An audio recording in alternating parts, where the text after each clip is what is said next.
Hello, hello, hello, and welcome to Trust and Glass. Thank you very much for joining us for this evening of Dungeons and Dragons. My name is Tom, and I will be your Dungeon Master tonight. We are thrilled to be streaming here at twitch.tv/rolltogetherrpg. Now, Trust and Glass is a sequel to my previous campaign of Crash and Burn. It concerns the Gatecrashers, those heroes of the multiverse. When all looks that it's going to fall apart, in comes a gatecrasher to save the day. Apart from what happens when they don't. Now the multiverse is at risk and is falling apart, and it's up to 4 heroes to try and save us all. For those of you who are new to Dungeons and Dragons, everyone here is playing a fantasy character in a fantasy universe. The 4 players each have a unique character, with sheets that tell them who they are, what they can do, what their deepest, darkest secrets are, and what dice to roll. What dice are they rolling? Why, it will be the D20. How does that work? Well, a 20, why, that's the sort of thing that they sing of in the taverns, and a 1, well, they sing slightly different songs about natural ones. Now, while they're playing their characters, everything else in this multi-universe is played by me, be it people, monsters, weather patterns, multiversional versions of the player characters. It all makes sense when you see it. So besides me describing things and the players describing what they want to do, and there's a few dice rolls to keep things interesting, we would tell our story. Now, let us meet all the players and then have a word from our sponsors. Hi, I'm Sean. I use he/him pronouns, and I am playing Georgie, who also uses he/him pronouns. Now, I know what you're thinking. We know that there is a Georgie in this universe already, but this is not that Georgie. No, he is in fact younger. Georgie the Younger is from an alternate dimension in which, while old Georgie decided that he didn't want anything to do with his parents, he was an orphan and he was just going to leave it that way, went off to work at the theatre. Well, this Georgie obsessed over it, could not let things lie, and went out into the world to explore. Actually managed to track down the last known whereabouts of his parents to a domain of dread. But maybe I'll leave what happens in the rest of that to find out later. Hi, I'm Talia, she, her pronouns, and I am slightly bucking the trend. I am playing Faerun, he, they, unknown to the Roll Together universe, but previously and beloved known to myself. They are a lovely, sweet wood elf bembo from the Fey realm, and they are here to, as a multiverse traveler, here for fun and good times, and to see what adventure they can go. And, I guess, save the world as they're doing it. Hello, everybody. My name is Josh, and I will be playing Jack. We both use he, him pronouns. Now, with Jack, you have to ask yourself, what would happen if Jakarth had never come to Neverwinter, had never met his friends, had been continuously experimented on to the point of becoming almost draconic in himself? He's now been recruited and somehow is seen as a hero. I don't know. Let's see what happens. Hi, I'm Nat. I use she, her pronouns, and I play Nora. Listen up, assholes. I have many names. My friends call me Tony, but you can call me Her Royal Highness El Bandito. I love cheesecakes, romantic walks in the autumn forest, and the smell of napalm in the morning. Look, I've saved the multiverse once or twice, no biggie. Oh, and I'm played by this gal called Nat. Yeah, that one again. So come and see what happens. Check out our sponsor, Phoenix Dice, for carefully crafted click-clack math rocks for use in your favourite TTRPGs. Phoenix Dice work with recycled goods, meaning their products and packaging are all made from sustainable materials. You can go to phoenixdice.com to check their entire selection, and if you put !dice in chat, you can enter a raffle with a chance to win a set of Phoenix Dice of your own. We are delighted to be supported by Idle Champions of the Forgotten Realms, a cross-platform Dungeons & Dragons strategy video game that brings together D&D characters from novels, adventures, games, and live streams into a single grand adventure. You can select your heroes and formation, then battle through waves of monsters for free on PC, phone, PlayStation, Xbox, and Nintendo Switch. Oh, there's also a code in the overlay below. Enter it in-game and you'll get yourself a delicious free Electrum chest. Check out our amazing supporters at Elderwood Academy, who make beautifully crafted gaming-themed accessories, including spell book deck boxes, disguised as ancient arcane tomes, hex chest dice boxes and scrolls, and codex dice towers and rolling tray pairings. You can make your own with their online designer at elderwoodacademy.com. Thank you to our D20 Club on Patreon. You can join for as little as one of your local currencies by following the link in chat or in the description below. Our D20 Club are the best. They have created a fan Discord for us, as well as a wiki page to help us keep track of all of the Roll Together stories. You can find that at rolltogether.fandom.com. We are happy to be using Hero Forge and their fully customizable tabletop minis, which you can see on our overlays. So go check them out at heroforge.com. We will be using D&D Beyond during our games. You can check out our character sheets with exclamation mark character in the Twitch chat below. You can find us on Twitter, Facebook, Instagram, Threads, Blue Sky, and TikTok by searching Roll Together RPG, or by following the links in chat or in the description below. If you can't join us live and want to see our previous adventures, you can catch up straight after on YouTube or on your favourite podcasting app by searching for Roll Together RPG. Finally, we run queer-friendly tables and encourage and support trans and GNC players and characters in our games. Our players and DM may portray characters that are of a different gender to their own. We aim to avoid misgendering, but acknowledge that it does happen. We welcome corrections, and we have a company policy in place for correcting people on pronouns. Check out !safety in chat for content warnings and some of the safety tools that we use through the TTRPG Safety Toolkit. Now, with all that said, let's begin.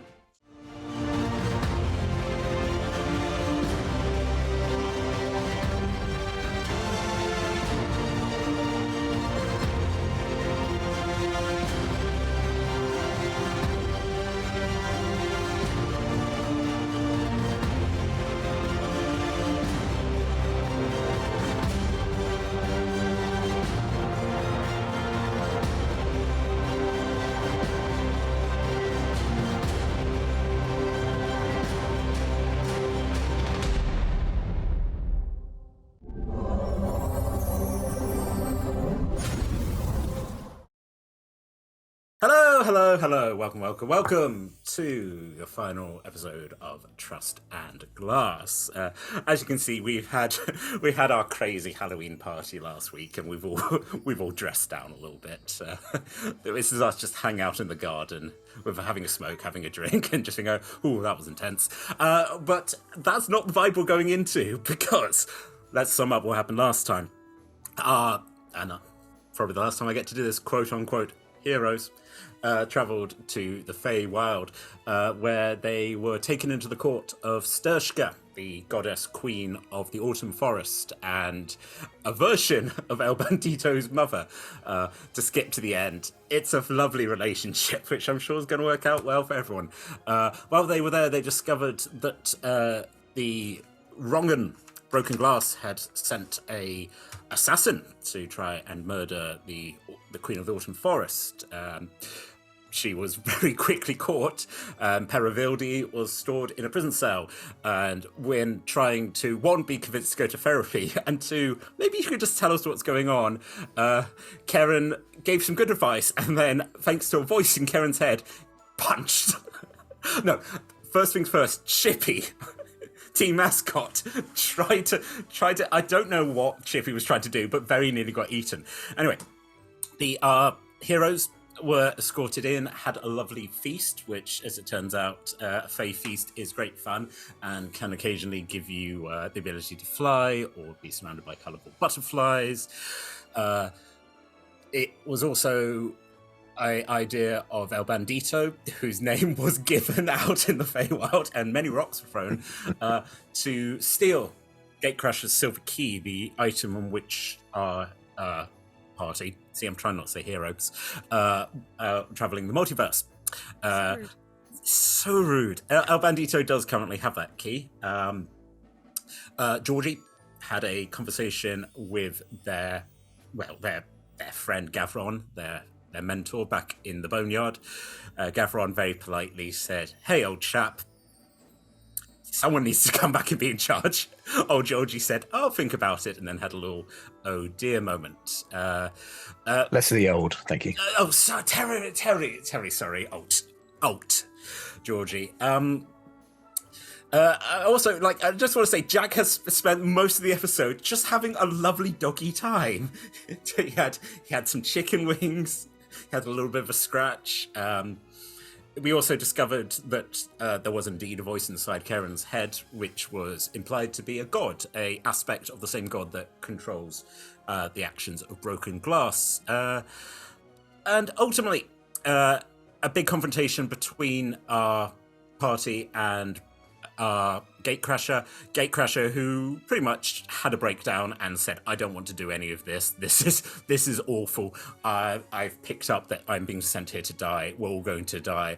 Oh, help me." The voice in Karen's head basically said, "I'm looking forward to meeting the other aspect of me," and then said a word. Karen then said that word out loud. That word was Ragnarok, which was the cue for the villain of this four-parter to travel through a portal riding on the shoulders of a battered and dead-looking robot, a robot that has highly been implied to have murdered the former champion of the Autumn Forest. I think the only thing I need to also mention is El Bendito fought an alternate version of themselves and managed to fling him with a 20 over some trees. So, this is indeed the moment we're at. A large robot, a small black bird wearing a bronze mask, a gatecrasher on her knees, having taken off most of her protective items. This is where we are. It is that slightly awkward moment as the portal shuts behind. The bird with the mask turns and "Well, you asked for me, and here I am. Looking forward to hearing what exactly it is you've got planned. I suppose I could start by saying, are any of you interested in joining me? Just up front, just to set things straight. Just make it easier, rather than having to, corrupt you or reincarnate your bodies or anything. Just looking around." Points at Jack. "How about you? I had a version of you. You interested? I can still say this." What happened? "What do you mean? You murdered my wolf, and now you are." Oh, right, yeah. Yeah. Right, yeah. Do you offer cookies? Yes, of course I do. Then no, thank you. Oh, you don't like cookies? No. Do you like meat? Anybody else? Fine. I suppose with some meat. Some doggy treats. Jack, stay. Oh, Fred! I just sit down on the floor. What is I'll tell you what, when this binding effect is finished, I will be so glad. We also have to remember Jack is still covered in luminescent butterflies from eating a whole thing of bread. Jack, your tum-tum. That's too much bread. Feel a bit bloated. Again, this conversation as Gatecrasher sort of gets up and puts the sunglasses back on. Yeah. Yes, what do you want, little dear boy? We don't want to join you, but do you want to go and stop doing crime and join us and form a union and kick the butt of the bad guy in the Gatecrashers? Yes, why not? You have to stop doing bad things first. I've not been doing bad things. I've been fixing the multiverse. But Can I clarify how that works, then? No, not really. Karen, the voice in your head's like, "This guy is a real jerk." And I can see myself in him. He is me, really. Oh, and you have to say sorry to Dottie. Gatecrasher's like, "You're not going to say sorry to me, are you, boss?" "No, not really.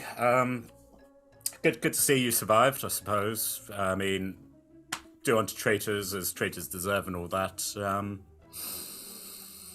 I hear what you're saying, little dear boy. No.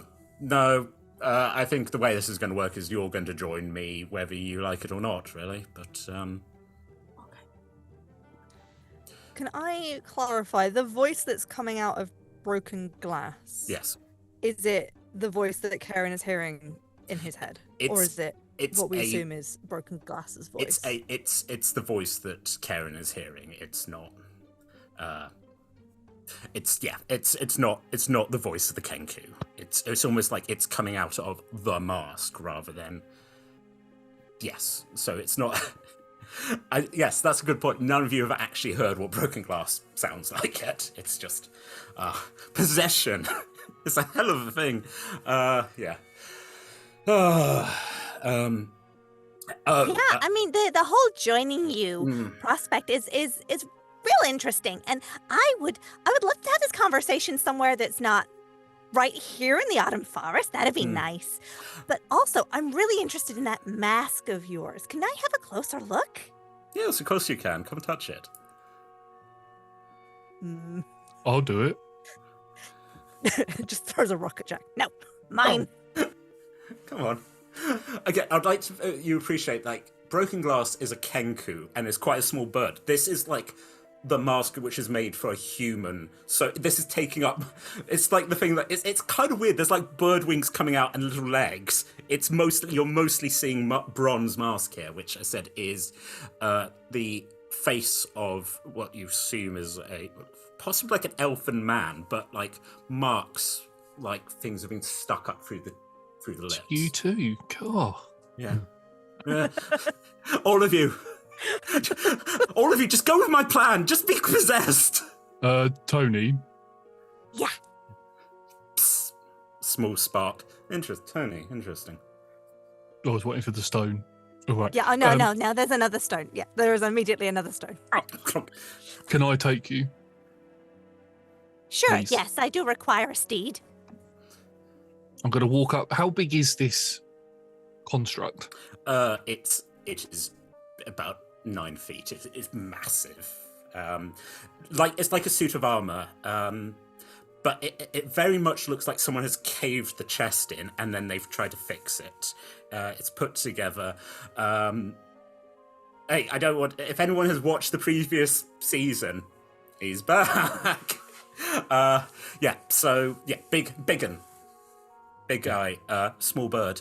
I feel that I've mastered the ability to eat chicken wings. So as Tony's on my shoulder and we're walking towards broken glass, I start eating one of the chicken wings and I start floating up to meet them at eye level. Yeah. Fair enough. Nice. The automaton, I suppose Warforged, for those of you who know such things, the head moves to follow you. You can see on its back a massive greatsword about this. Yes, it's about the height of itself. It's the anime thing. It's like that sword shouldn't be that big, and yet it is. Nice. Yes. So the tiny little bird wings are sort of like reaching out to you. Like, come on.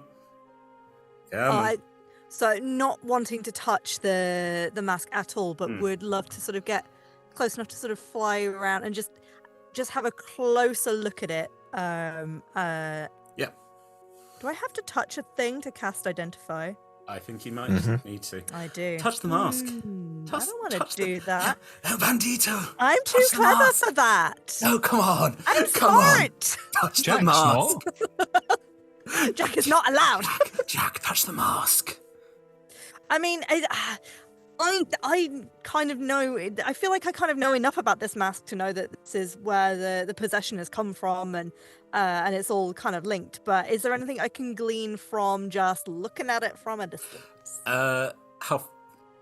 Again, not a trap question. How far a distance do you want to be at?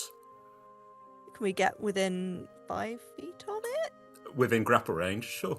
Yeah, you. This is fine. This is fine. It's fine. Please. Do you want to roll an investigation or do you want to use your pass? My passive investigation is 25, so I'd quite like to use that, please. You can't. No, that's fine. Yes, this is as I said, a metallic bronze mask. It looks it looks like it's been polished, but it is, as I said, it is looking like an elven face. The mouth is, as I said, closed up. It looks like pins have been pushed through the lips. It's like bits that were on the mask which have now been taken off. Holes at the bottom, holes at the top. The eyes are sort of like, again, there's no pupils to them, but they look like they've been open in pain. I'd say as a, very intelligent artificer, you kind of get the feeling, and I know you don't feel fear because of the things you've taken. Someone poured brass on a person, and this is like a death mask. Someone poured this, and now this has been taken off the body and like carved. As you sort of like, as you're looking around, it is that sort of thing of going that there is no straps. It is very much that it has been put straight onto a face. And as an intelligent being, Kenkus have beaks. Yeah. This mask is very tight. That is unfortunate. Yep, Sidoodles. The mask turns to look at you. I mean, I'm happy to answer any questions. Again, now you're so close, you can see that it's the little sort of Kenku body is breathing, but the voice isn't coming out of her mouth. It's coming out of the mask. Any questions at all? Can you take it off? You said any questions? Oh, yes, of course. I can take it off. Go on then. You sure about this? Yeah. I'm going to cast Intellect Fortress on myself. Smart. Reaches up. Pulls up. Yellow mist. Bursts out. Just woomph. Yes, please do both make an intelligence saving throw. Yeah. Okay. Sorry, Jack.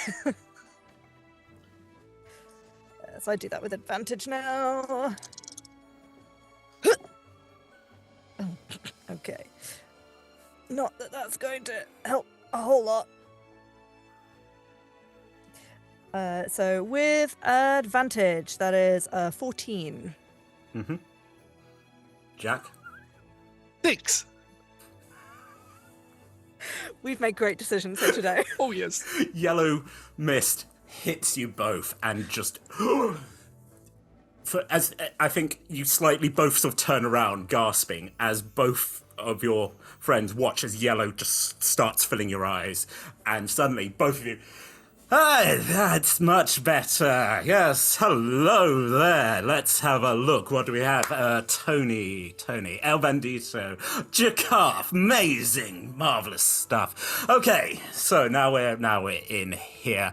What should I? Just hold fire. I'll come back to you two in a moment. Let's see if we can. I don't know. Why don't you both tell your friends to just come here and try and touch the mask themselves? As Josh, were you mouthing along to? We'll try to, yeah.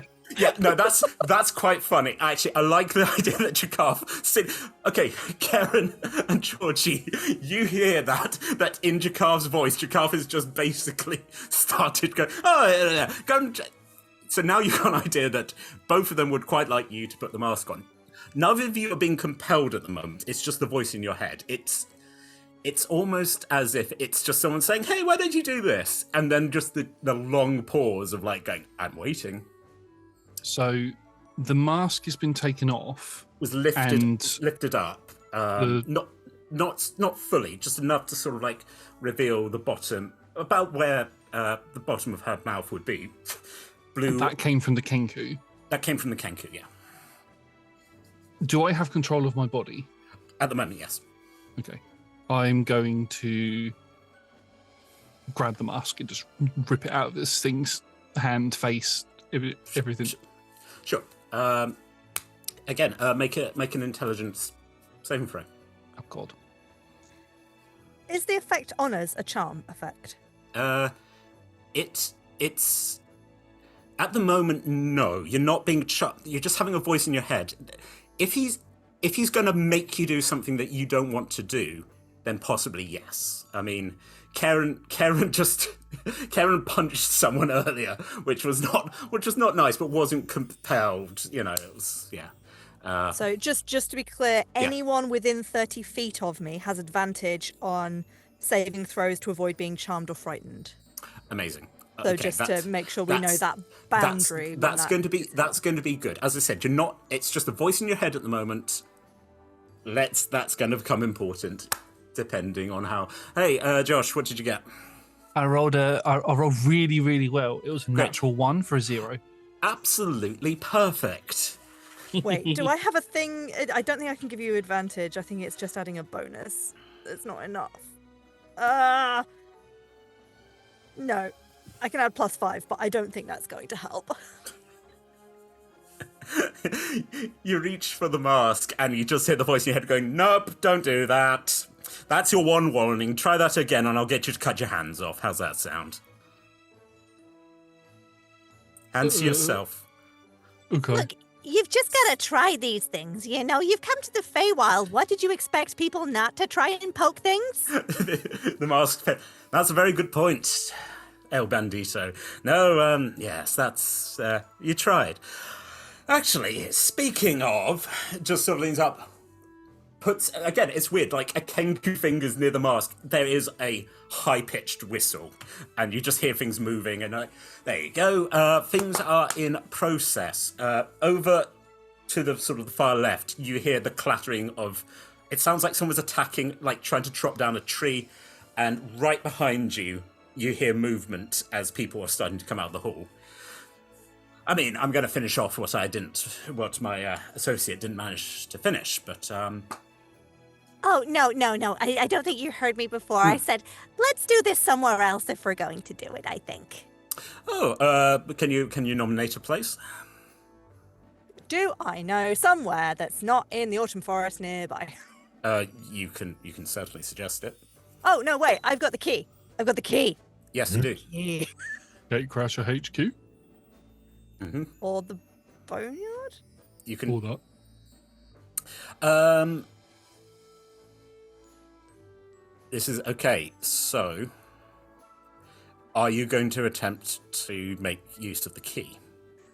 I have no idea how this works. I've not had No. time to sit down and look at it yet. Nat, do you want me to get meta with you? Sure. The Arcana check you need to pass is a 25. To get this to work well. Sean was in the last campaign with this, where they literally scraped by. I was so willing to just leave them in limbo for the rest of the time. Also, I would have to roll a natural 20. Yes. Also, for those of you who ever watched Fracture, when you fuck around with a silver key, it explodes and you evaporate. Might solve the problem, though. I mean, I hate to reference other video games, but if you have something in there that just blow up and you can it's not a problem anymore. Everything is gone within a 2-mile radius. Yeah. Hey, look, it's the time we're recording, it's getting later. If we could just do a nice quick... I mean, Talia's not really had to say anything this episode. You know, it's good. I mean, I can. I've got things to say, but I was going to say, as we choose the rocks fall, everybody dies ending. Yes, you do, in fact, have a silver key. Even if you're not going to use it, you know enough about... what a little bit you've been told that actually if you were to offer them a silver key, that might be useful. But that is very much, let's hand the nuclear weapon over to the enemy. Yes. Nat, again, I'm trying to remember did we decide it was going to be a good or bad thing? Well, it's a neutral thing. It's going to change. But did we as a group decide that we were going to try and unite the voice in Karen's head with this one, or keep them as separate as possible? again, you asked me this last time, and I simply informed you But that what it's... did we as a group decide? I That's don't what know. I'm trying to remember. Did you have this conversation? I don't think we explicitly said it. Georgie was not enthused about it. Okay. I think just based off the conversations that we've had, I think taking them to Gatecrasher HQ is an option, but could be super dangerous. Whereas the Boneyard sounded like it might be a trap them and fix it there situation. And we could always leave because we got the Lord.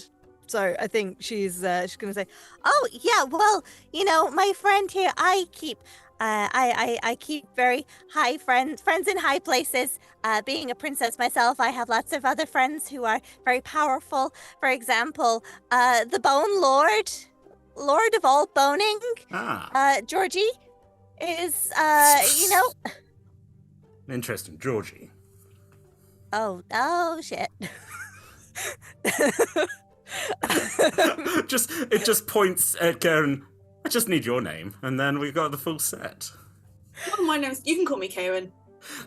what have we done? What? Oh. Hey. Oh. Disgusting. Ugh. While this conversation's been happening, and I know that there's something with the voice has been coming out, I want to take a moment to ask my version of the god and go, hello. And I think it's along the same lines that Tony might be thinking, going, so you want to be put back together. Things might happen. And things certainly will happen. So that one, well, that one is, let's say, the anger, the betrayal, the fury side of me. I'm the more playful, chaotic side. I'm the one that people make tell the stories about. They make me a hero, a love interest. I mean, that one is the one who will kill Heimdall when the time comes. You know, aspects of things. But, you know, stick us back together, maybe I'll be a good influence on him. I think it depends on who wins. I think if they win, you die. You're a clever cookie. It is very much that, I mean, I've spent millennia floating around in the world between worlds, and that one, spent millennia with a spear through its chest, and now spent a few years riding around on a bird. So, you know, time, experience. How do I kill you? How do you kill me? Oh, that's an interesting question. Or at least stop them. Oh, well, I think if you do actually manage to drag the aspect of that god out and then destroy the mask so it doesn't know where to go. And, hey, you know, I've been listening. I think trapping them in a boneyard with a Tarask is a great punishment for them. I mean, you're probably going to get stuck there too, but so it goes on this bitch of an earth. I'm fine. They might not be what I want them to be. I mean, hey, by all means, if you want to go touch the mask, then see what happens.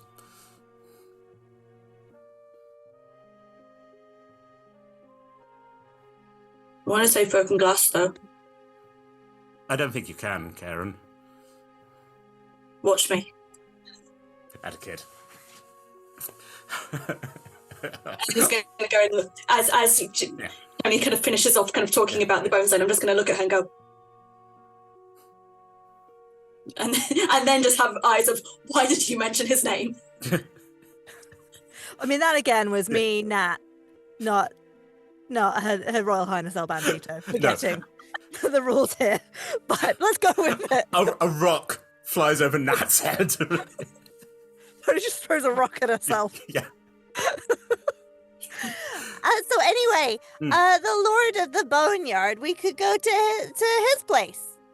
You're welcome anytime. Oh, that's very nice of you, your lordship. Why would I want that? It's bones, isn't it? It's it's true. Bones in it. To Tell you what, gonna finish my job here, and then we'll go to your little boneyard. Okay, so pieces on the board, gestures up as you see a very scratched up snake-looking woman staggering. Yes, okay, well done, Pera. And now, second piece, as out of a tree steps a very elfin-looking woman, now wearing armor, who just says, "If you could just leave my forest, that'd be much appreciated." Perfect. There you go. Goddess against god. Pleasure to meet you. Yes, I know who you are. I didn't even introduce myself. You're speeding through this. Anyway, okay, so we have the snake, and reaches up behind as another portal opens. A massive wolf that you all have met before staggers in, carved up, chopped up. We have the wolf, and to complete the trilogy, we need the half-dead. Out of the trees walks a corpse. Side of the face cut off, antler snapped off, still in its leafy armor, staggering in as Sturshka steps back and is like, "No, that's not fair." There we go. All three of my children here to play. So, yes, we'll head to the boneyard, but first things first. You, gestures to Sturshka, need to go. And so, you see the swords being drawn, the Kenku's reaching back. I think now is a good time. Let's roll initiative. Absolutely outrageous. Could I, as a free action, Yes. imbue a rock with my... this is very cheeky, asking for it to be a free action, but because I can do magical tinkering, to imbue an object with a tiny object with a magical property, I would like it to just have war drum beats coming from this tiny rock. I just throw into the middle of the arena. Absolutely. Hey, Kenku, not Kenku's, kobolds, give us some beats. Everyone to play, put their Spotify playlists on and just play appropriate theme music. I also have a free action. Yes. My Vigilant Blessing doesn't take up an action, as far as I can tell. I give a creature that I touch, which will be myself, advantage on the next initiative roll. So I'm going to have advantage on this one. You do. It is also, if we're talking about people having free actions, as Broken Glass brings it back, Sturshka is holding it's a staff of it's an antler. It's like one of her antlers has snapped off and she's made a staff. Slams it down into the ground as we just watch as light bursts out, hits all four of you. You've just leveled up. Blessings of the autumn forest upon us all. Don't fuck this up. Boom. You don't have to fight him if you don't want to, Mother. He killed my champion. No, I meant. I don't say his name. You don't have to fight him if you don't want to. She's always you can say his name now. I thought he died of Empty in the asshole. You don't have to fight him. Yes, you. We're doing things. What did you just say? Nothing. I just trying not to ruin the moment. No, ruin the moment. Oh God. I was just going to be, if we're all doing things, I must do stepping back out the way. Okay, yes, that's fair, I think. Actually, Jack, do you want to have your free action? What do you want to... I've got nothing that I can do as an actual free action. I have things that I can do as an action and bonus action. So my thing would be to apologise, if I could, would be to apologise to Tony as they begin falling off of my back as I sort of wrestling style spear, wrestling style spear Broken Glass off of this thing and onto the floor, as close to that portal as we can get to. If it hasn't shut. It hasn't shut yet. Yes, you... Okay, I tell you what, just roll an acrobatics or attack for? I'm going to go athletics if that's all right. So I'm going to go. That's a 29. Yes. Okay. Speak. I will. Okay, we're not in combat yet. I tell you what, legendary action. You managed to. You go, and you sail over the shoulder and land, and you're starting to roll into the portal as broken glass appears on the other shoulder. Good try. Good try. Shit. Great. Roll. Highs or lows, Josh? High. Okay, roll a d20. Oh, God, okay. I wish I'd gone low with the way my rolls have been done. That's 11. Highs. Okay, fair enough. You don't roll through the portal, although you do see it is the world that you a few hours ago came from.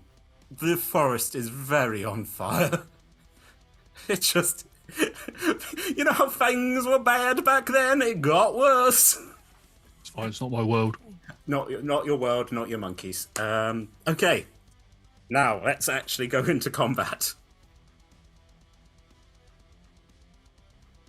Well, I got an 8 after Beautiful. bigging up that ability. I rolled a 4 and a 6. Oh dear. I rolled a 3. I got a 4. Ooh. Non-natural 20. So You, Karen, Thanks, someone Lord. at least. Karen, you absolute stunner. Amazing. Okay. I'm going second with an 8. Out of us, anyway. That's very true. Karen, Kelsa, please, top of the round with a 20. Okay, so bonus action first. So I'm going to feel the power from Mrs. Tony's mum, and then kind of twist something in me and kind of feeling my warlock power a little bit. And I'm going to go and play up a form of dread because that's going to be fun. Yeah. So as I'm staring intensely, my eyes get even more intense, and then just like fully black gloss, like my eyes, my skin bleaches blown like bone white.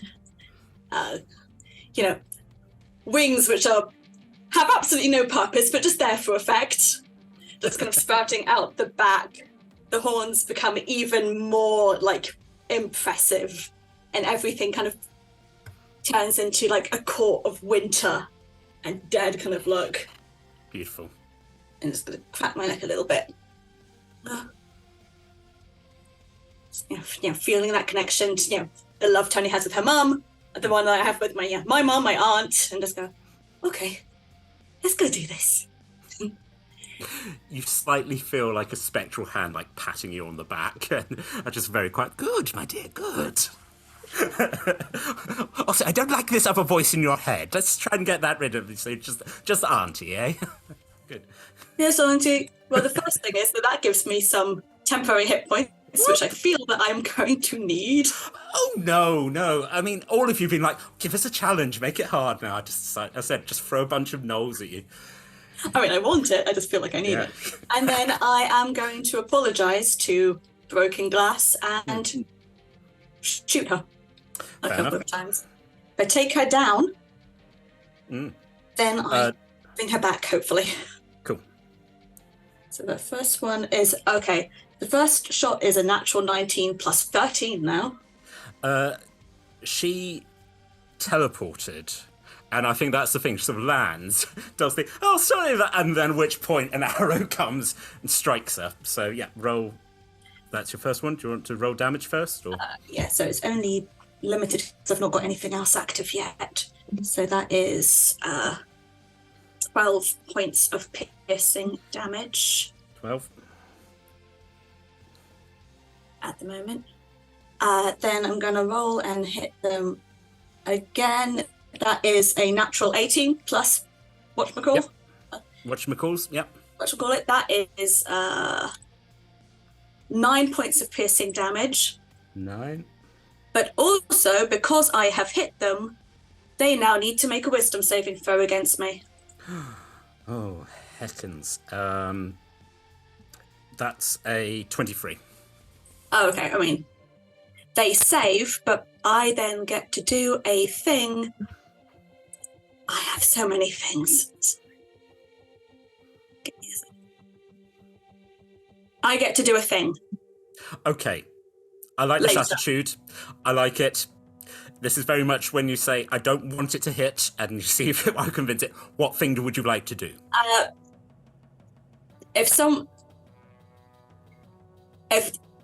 am going, because Broken Glass succeeded, I am going to now I can use Beguiling Twist and I'm going to try and make the armor scared of me, and they have to make a saving throw now. Okay, let's have a look. It's frightened, right? Charmed or frightened, my choice. I'm going with frightened because... Cool. It's immune. Is it immune? Yep.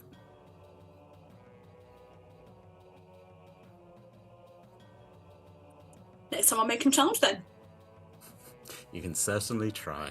Might be immune to that as well. There's also 3 other enemies I can try this with now. Yes, there is. I mean, there's definitely... there's a very unconvinced looking snake woman standing there who's like, choices. I feel like we can turn her. Yeah. We've already laid the groundwork for that. Yes. Yeah. And then just going, okay. And just kind of move a little bit further back away from my next turn. Fair enough. So that's your turn. Next up in combat, we have Sturshka. Sturshka, I think, is going to hold an action. Is doing the sort of thing like the staff is in the ground. Those of you who have, especially El Bandito, who has a connection, actually now growing in, can feel like there's magic. She seems to be like sealing this place off, as a containment thing, but is also glaring at the zombie across from her, who's just, again, like I said, the side of his face has been, of course, that eye is just yellow. That's just yellow fog. He used to be such a handsome boy in life, and now this. Oh. Anyway, broken glass. No, okay, great. Gatecrusher, what are you going to do? Gatecrusher, I think, can see where this is going. Also, sort of steps back. She's put the glasses back on. The snakes are still, including the 2 that have the crowns. Draws her sword and is standing next to Sturshka to basically intercept anything that would come. Although those of you who were in combat with her earlier, she is not a combat person. She is young, and she just wants to get back to her girlfriend. Cool. Speaking of this absolutely horrible undead creature, starts walking, staggering forwards. Looks at Jack. You're a big chunky boy. You've got a big flaming sword. This is exciting. Says the undead creature. Is going to start with a little attack. As he's getting closer, you can see the armor that he is wearing, which was Autumn Forest. It's full of shards now. It's like he's got his face slashed, full of arrows, thorns. It seems like this was extra kill on this poor lad. Does a 23 hit you, Jack? Oh, yes. Amazing. We start with 19 points of slashing damage. Owie! Ouchies.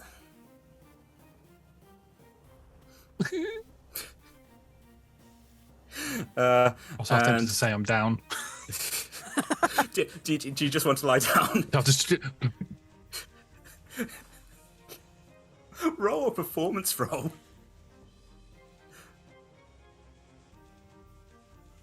That's a 10. I play dead. I mean, I'm good. You play dead like a dog, yeah. Yeah.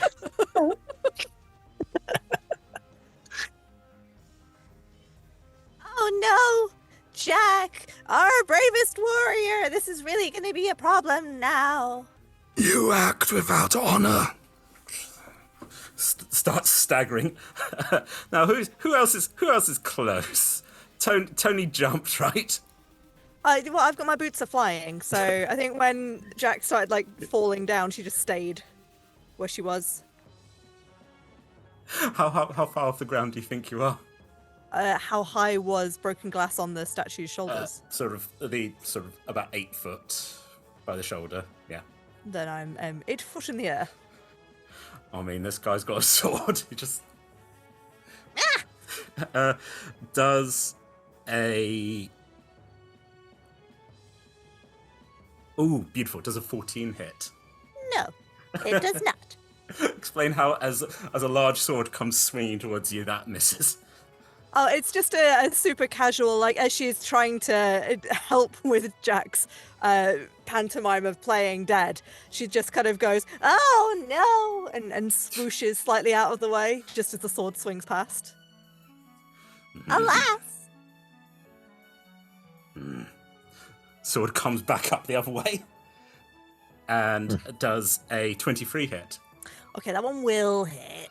That is only 6 points of slashing. No shield, Ow! nothing like that. I'm gonna do, I don't know, is it worth it? Probably not. At this point, I might save it for later. Just again, as the sword just. I don't know if you want it. It hurts. Again, sort of. It's not fair. A knight striking a princess. I've never heard the like. What is this state of affairs? It's terrible. Speaking of undead creatures that don't particularly care about things, a very large wolf is now there. Jack, you saw it before you started playing dead. You beat 10 bells out of Rover. This creature was dead. You have sucked its soul out. But once again, just yellow fire in the eyes, yellow mist pouring out. This is a undead walking version of you, really, but as a giant wolf, you know. It is also going to make an intelligence. Do you want to roll a deception? See if you can beat the loup-garou. Don't like the way you said that. The loup-garou. The loop-de-loop. That's a 15. That beats the intelligence of this creature. Who look, again, not to bet. You get a feeling that both undead Jacktion and now undead Jackarth, the two dead Jays, have both just gone, no honor is here. Starts literally walks over you, so walks past you. Do you want to do an attack of opportunity? Yeah, go on then. Right. Okay. I'm going to do it reckless. Where's my stuff? Reckless, great weapon master. Oh, he's reckless. Yeah. Reckless. That is a 24 to hit. That does indeed hit. I wonder if this is going to roll the... Yeah, it's going to roll the fire damage. The sword's not active at the minute. Oh, so many dice rolling. That is going to be 21 points of slashing damage. You slash into this creature that pivots around and then just as you're that's the thing, you'd gone prone, hadn't you? Has advantage on me anyway because I use reckless. There you go. I was going to say, did you get up to attack? Or Yeah, I'd sort of roll up and I'll be like, why would I want honor when you're a bunch of arseholes or something like that, and then stab him. Couldn't think of anything smarter to say than. Hey, I like. Why would I like honor when you're a bunch of assholes? Look, folks, we keep working out what we're going to put on a t-shirt, but okay. The creature bites into you, and with advantage, that is a 25 to hit. Oh yes. We start with 11 points of piercing damage. We then follow it up with 11 points of necrotic damage. And could you roll me a Constitution saving throw? Maybe. That is a 19. This isn't the first time this has happened to you. In the day you've been adventuring, you feel something is trying to... A lot of people have been having a lot of voices in their heads. You get like a flash of something, of like a hunger that's not unsimilar to the one that you have been feeling up to this point. But then it's almost like it comes in, and the other Chikafs are like, nope, and pushes this thing out again. You are safe in that room. But it gets a second attack with its claws. Is it still advantage because of reckless? Yeah. Beautiful. That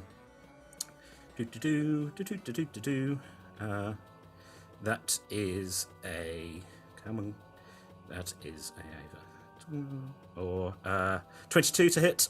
Yars. With the claws, that digs into you for 10 points of slashing. Could you make a strength saving throw? Huh. Oh, I don't have advantage on them yet, but yes, I can. That is a 20 dirty. I'm loving the visual here. As your sword's in, as it bites and scratches, it smacks into you. But Gov, you just plant your heels in as an alternate version of yourself. Just you're not knocked prone. It is, again, when for the mythology of this, of a possible Ragnarok, as a wolf is fought by a great warrior. This is the thing they make the tapestries of. Hey, you are working within the cards you are dealt. So Rover growls, and yes, that is his turn as he is in combat with his associate. Okay, Broken Glass, what you've got for me?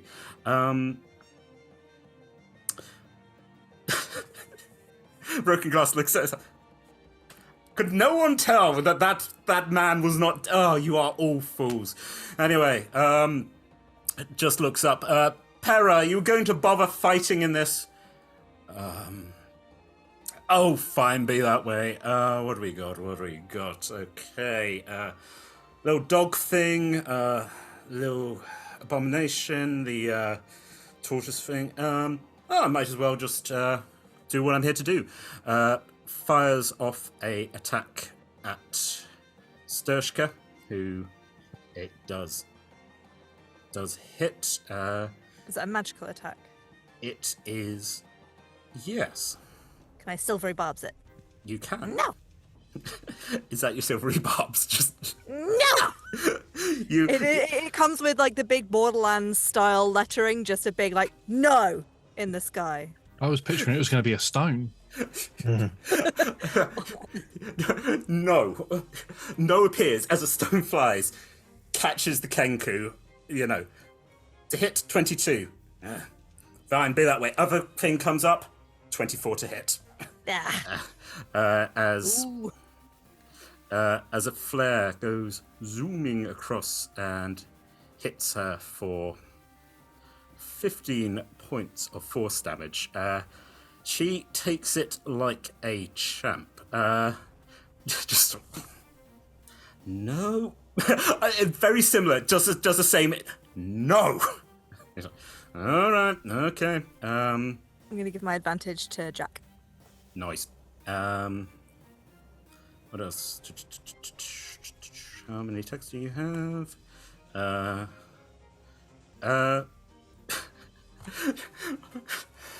Broken Glass sort of looks up now at you, El Bandito, and just is like, don't don't throw rocks. It's not nice.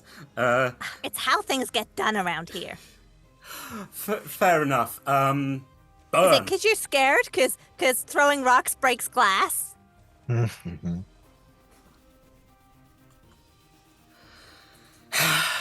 I've changed my mind. Claps together.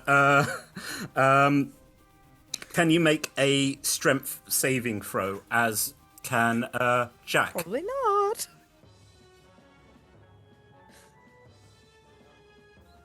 No. 21.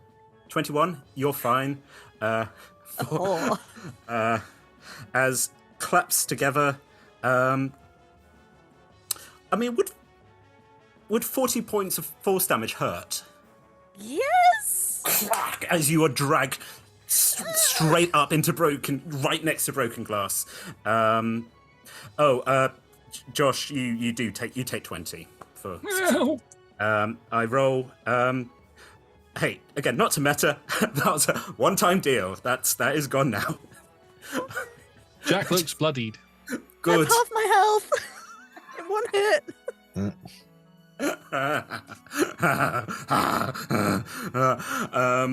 Broken glass just like, hey, how are you doing?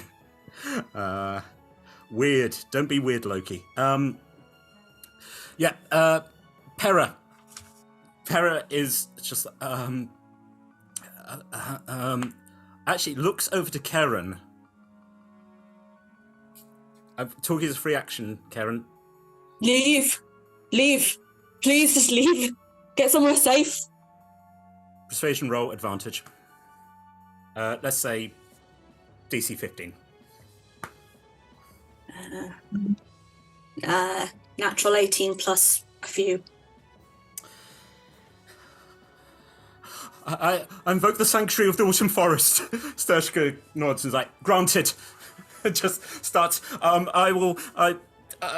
go help with the reinforcements tons. And Broken Glass is like, that's not how that's supposed to happen. You're supposed to kill 4. Oh, biscuits. Anyway, Abomination, you're next. Pera flees. Georgie. Me already? Yeah. Oh, okay.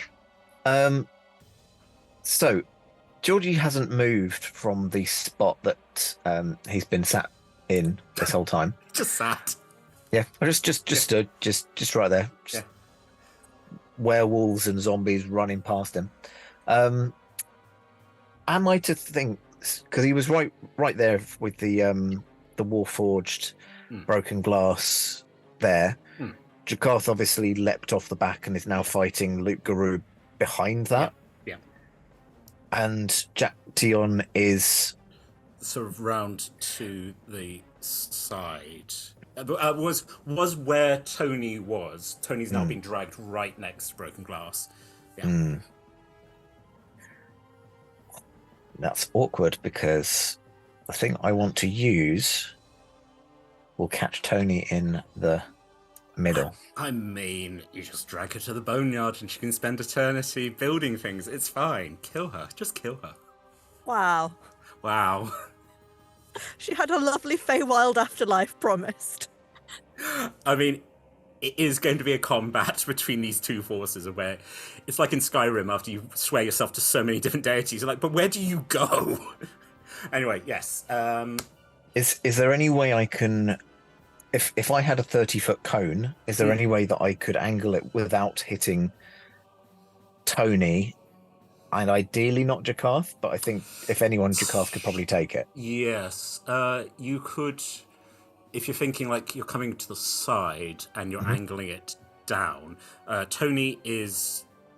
Actually, that's the thing that yes, because broken glass is on the shoulder. The robot, Jacktion. Yes, I think you could. You might just pin Jakarth in the side, but I think you could angle it so you don't at least hit Tony. Poor bloodied Tony. I mean, if it's a case of like just standing back a bit, Thing is, this has only just been unlocked, so I'm not entirely sure he'd know how to work it. Take your time, don't worry.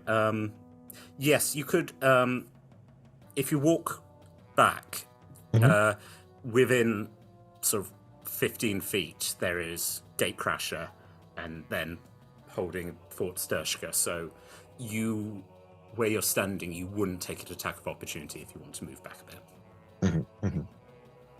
So I could move back, catch Warforged, Jaction, and the Loop Guru, and just kind of have Jakarth outside of that range? Or I'd still have to clip him? I tell you what, highs or lows? Fairest way to do it. I'm gonna go low. Low. Okay, roll d20. 4. Yeah. I think you take a moment. Georgie, you're very perceptive. And it's almost like an alternate version of you again, where, to plan out like distances and angles, and where you're just like, yeah, I think you just take a moment, take like a side step, and you're like, perfect. Mathematically, I could do it, yeah. Into an alternate self. Yeah. Cool. My curse has come in handy for once. All right. In that case, the baddies that I've caught in this cone. So Georgie kind of takes a bit of a step back, and then he feels kind of a rumbling in his stomach, where having eaten too much bread is probably repeating on him a bit. And he's going to belch forth his new power of Drake's Breath. Yes. Which, like Robertal, is going to be boiling hot steam. A cone of steam is just going to erupt from Georgie's mouth. So please make a dex save, and that will be 8d6 damage on a fail, or half that otherwise. Okay. So do I also need to make the dex save? No, because we've now angled it where. So again, I'm just going to grab piece of paper to keep it going. Okay, Jaction is a no. The Loop Guru is a pass. You were going for the armor as well. That is a fail. Okay, so the full damage is 23 fire damage, half that for 11. Cool. Let me just pop that in. So 23 to Jack, 11 to Loop, and armor is 23. Cool. Yes, there. as the bread repeats on it and fire belches out, you do watch. The armor does not react. The undead soldier does not react. Weirdly, the Loop Guru, for being the least damaged, still lets out a yelp of intense pain, is not happy, and one yellow eye sort of catches you. You are certainly now on the map for them. There you go. Good. So is that your action? That is my action. And bonus action, I am going to cast a level 1 Hunter's Mark on the armor. On the armor. I think. Yep. Great. What does that look like? I think being kind of very bone oriented, it's kind of like almost like a kind of Cinco de Mayo kind of paint kind of appears on the Warforged of like skeletal, if they had anatomy, but it's that kind of Halloween decoration of like invertebrates but made of bones, but it's a Warforged if it had bone gears. That's That's exactly what that looks like, and I'm even going to go so far to say, even when the hunter's mark comes off, that has now like painted itself in rust on it. That is a very cool and scary effect. Beautiful, yeah. And the only thing with casting Hunter's Mark is that I can't command Roberto to do anything, so we'll just kind of dodge. I think just takes the dodge action otherwise. Roberto rolls and just is prepared. Is snapping away. Is fully excited to be in combat. Anything else? Action section. Yeah, no. My move was just to kind of slightly go back. I'm just gonna prep myself for the charge there. Amazing. El Bandito, face to face with an actual god. Yeah. I mean, I Nat am frightened, but Good. Tony canonically is not, obviously. Tony has never been frightened in her life. She's never been frightened in her life, no.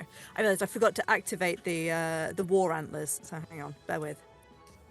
There we go. There we go. I can't set them flashing because they go at different speeds and it'd get very distracting.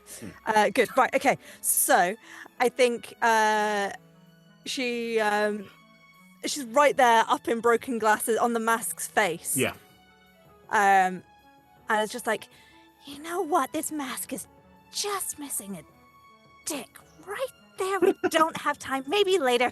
And it's going to flick her eyes over to Sturshka by way of a little apologetic look and go, "It's time to come out, Nutmeg!" And I'm going to summon my arcane cannon. I beg your... Oh, good lord, what is that? As not describe for the folks at home what Nutmeg looks like. So Nutmeg looks like... I mean, it's going to be tiny. So in Tony's hands, it's kind of gun size, but it's small, very small for everyone else. It looks like a cannon, like we would envision a cannon, like sort of gunmetal, but covered in sort of acid splash neon colors. It's got baby doll legs that it walks around on, and also sort of like these. A Christmas headband with antlers on it, and the word nutmeg written down the side. It's at the very end of it, it's got like a deer's mouth. And she's going to release it, and I would like to drop it because I'm the shoulders of the statue, right? 8 foot up, yeah. Yeah, but Jakarth is kind of below me, sort of. Other side. Other side. Pretty much sort of like back to back with this giant robot, yeah. So it's going to scuttle over the statue's. So it's got a climb speed as well. I think it can climb. So it's just going to hang off the back of the statue, like around the statue's butt. Yeah. And as a bonus action, so that's my action is to create it. And then the bonus action, I'm going to activate it. It's going to be the Protector Cannon. So it's going to grant Jakarth and I don't think anyone else of our pals are within 10 feet. We're going to get 1d8 plus 5 temp HP. Very nice. So it's going to be, 7, 8, 9, 10, 12 temporary HP for both of us. Nice! But the way it does that is it sort of just, the mouth just opens and it just kind of goes, blah, and it looks like just acid kind of coming out and coating you. It helps. It's like the last episode where a bunch of snot is going to be very beneficial. Yeah. A bunch of gunk. Jakarth, ooze has just been spat up on you. Even the dog part of you freaks out and is like, no, horrible, disgusting. Weirdly, couple Jakarths are into this, and somehow this is a beneficial, yeah. Okay, so that is that action, bonus action for you. That is, yeah. I was hoping to get away with Misty Stepping as a bonus action, but I can't activate the cannon and Misty Step away. So that's me. I'm there. I mean, you could always run. You could. The I am right next to both broken glass and the statue.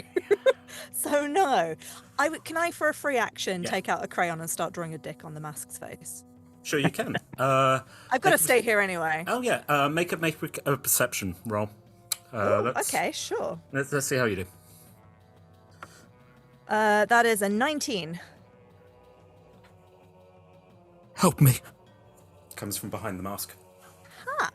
Trying. How? Don't know.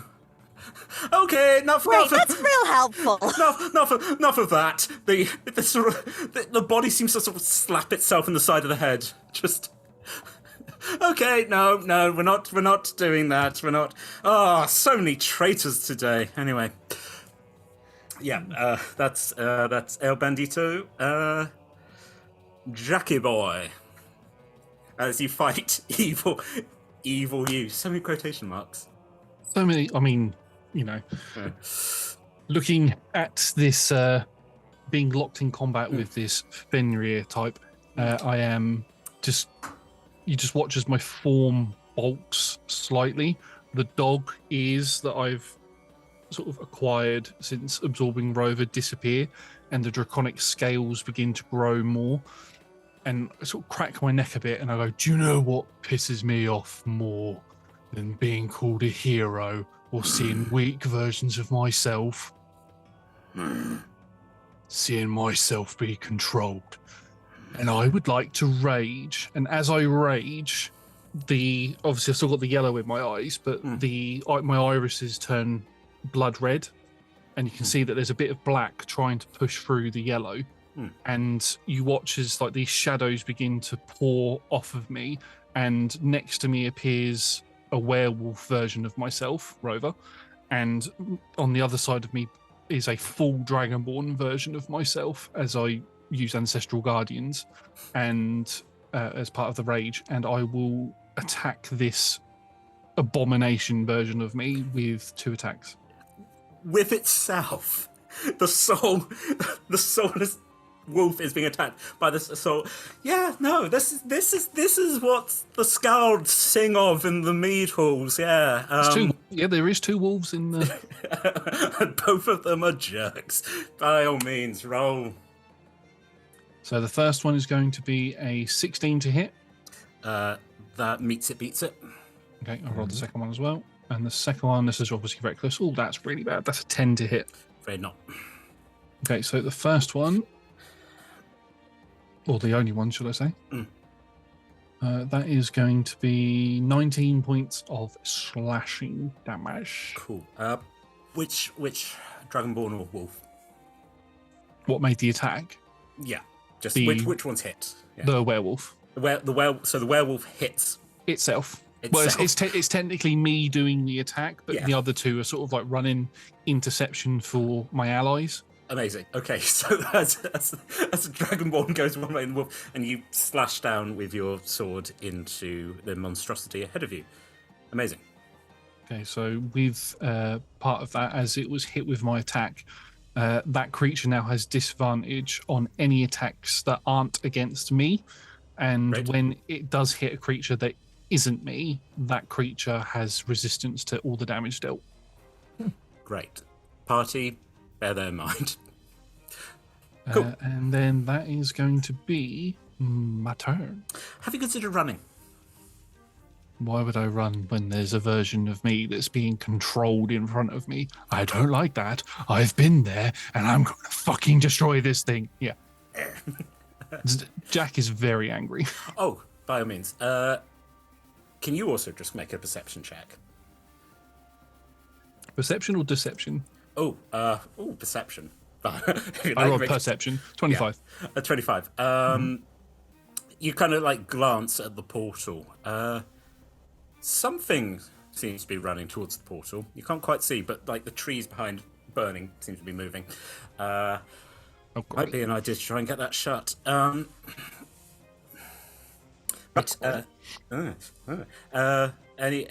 more? Nope, that's me done. Amazing. Okay. Can we shout at Gatecrasher to sort that out? Yes. Doesn't Gatecrasher need a key though? Yes. Oh, can I just as a talking as a free action, can I turn to Tony's mum, other mum, old mum? She has One of many those. mums, I know. Yeah. Hello, Jakarth. Can you close the barrier? If we need to use the key, will it protect the autumn forest? Yes. Make it a tight space then. Just as a Okay. precaution. Just And as be on the other side of it.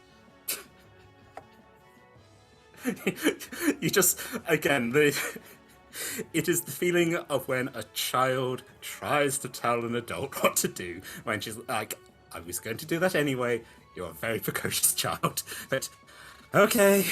And Okay. I just sort of snap and go, oh, I don't like being nice. You're doing great. Okay, so that would be Sturshka. Sturshka's gonna, on her turn, yeah. Big suit of armor. What we got? Okay, so Georgie, Karen, you're near Sturshka and Gatecrasher. Tony is in front next to Broken Glass. Jack is behind.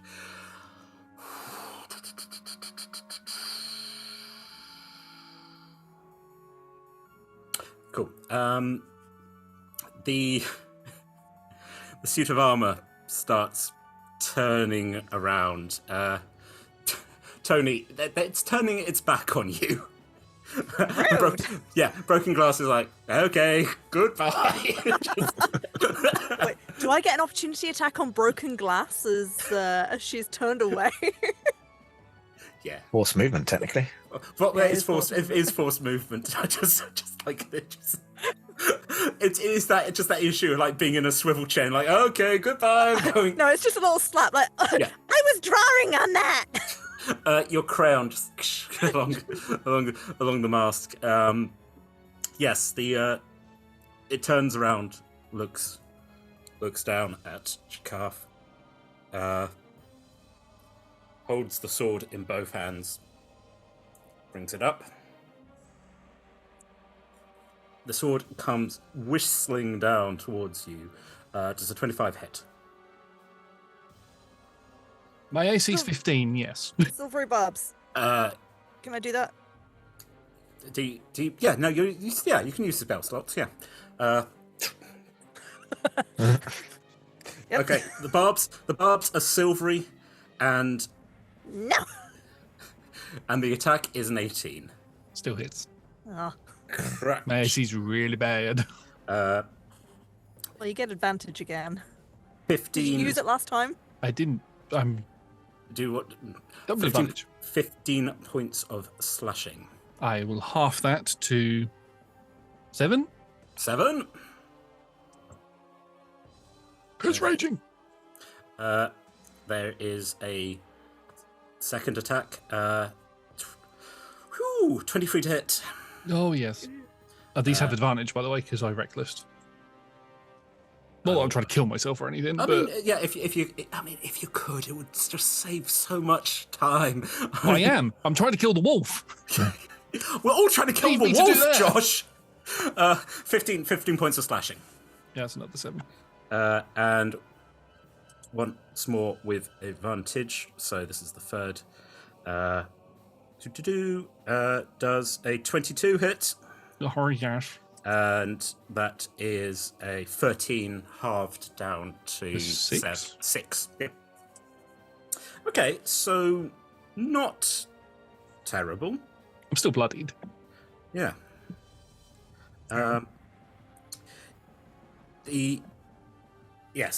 Bloody. The Warforged, sort of, again holding the sword, just, and for everyone who's looking at it, it's weird because it's like you see like a bit of armor that's been like splintered off, sort of like springs back with this yellow fog, clicks back on. It seems to be healing itself somehow. Rude. It is So rude. Yeah. That is the armor. And with that, we are back to... Let's have a look. Thinking of timing. Yeah, let's do this. We're back at the top of the initiative. Karen. Okay. So the first thing I want to do is Hunter's Mark, Broken Glass. Also rude, but fair enough. What is your... And so that's going to be kind of looking at like where the dick started on the mask. That's going to go and finish and then glow, kind of like all glittery and fey. And then like some clown makeup. I'm kind of channeling like the trickster part of the ultimate god. And I'm kind of use that to kind of focus on the evil, angry part. And so that the mask itself is the thing that becomes marked on Broken Glass. You just hear a voice in your head going, ha ha ha ha! Yes! Love it more. Oh, we're gonna have so much fun. Yeah, great. And they're just going to go, just taking that moment to talk, going, I know that you're angry, but you know the thing about the anger? It's powerful and all-consuming. Can destroy everything in its path. But when that's all gone, there's nothing left, and all it can do is consume itself and die. It's weak, ultimately. It will never last, and then I'm going to shoot it. Fair enough. Oh. You can just see Jakarth going, yeah, agreeing with you. And then when you say about the weakness, he goes, no.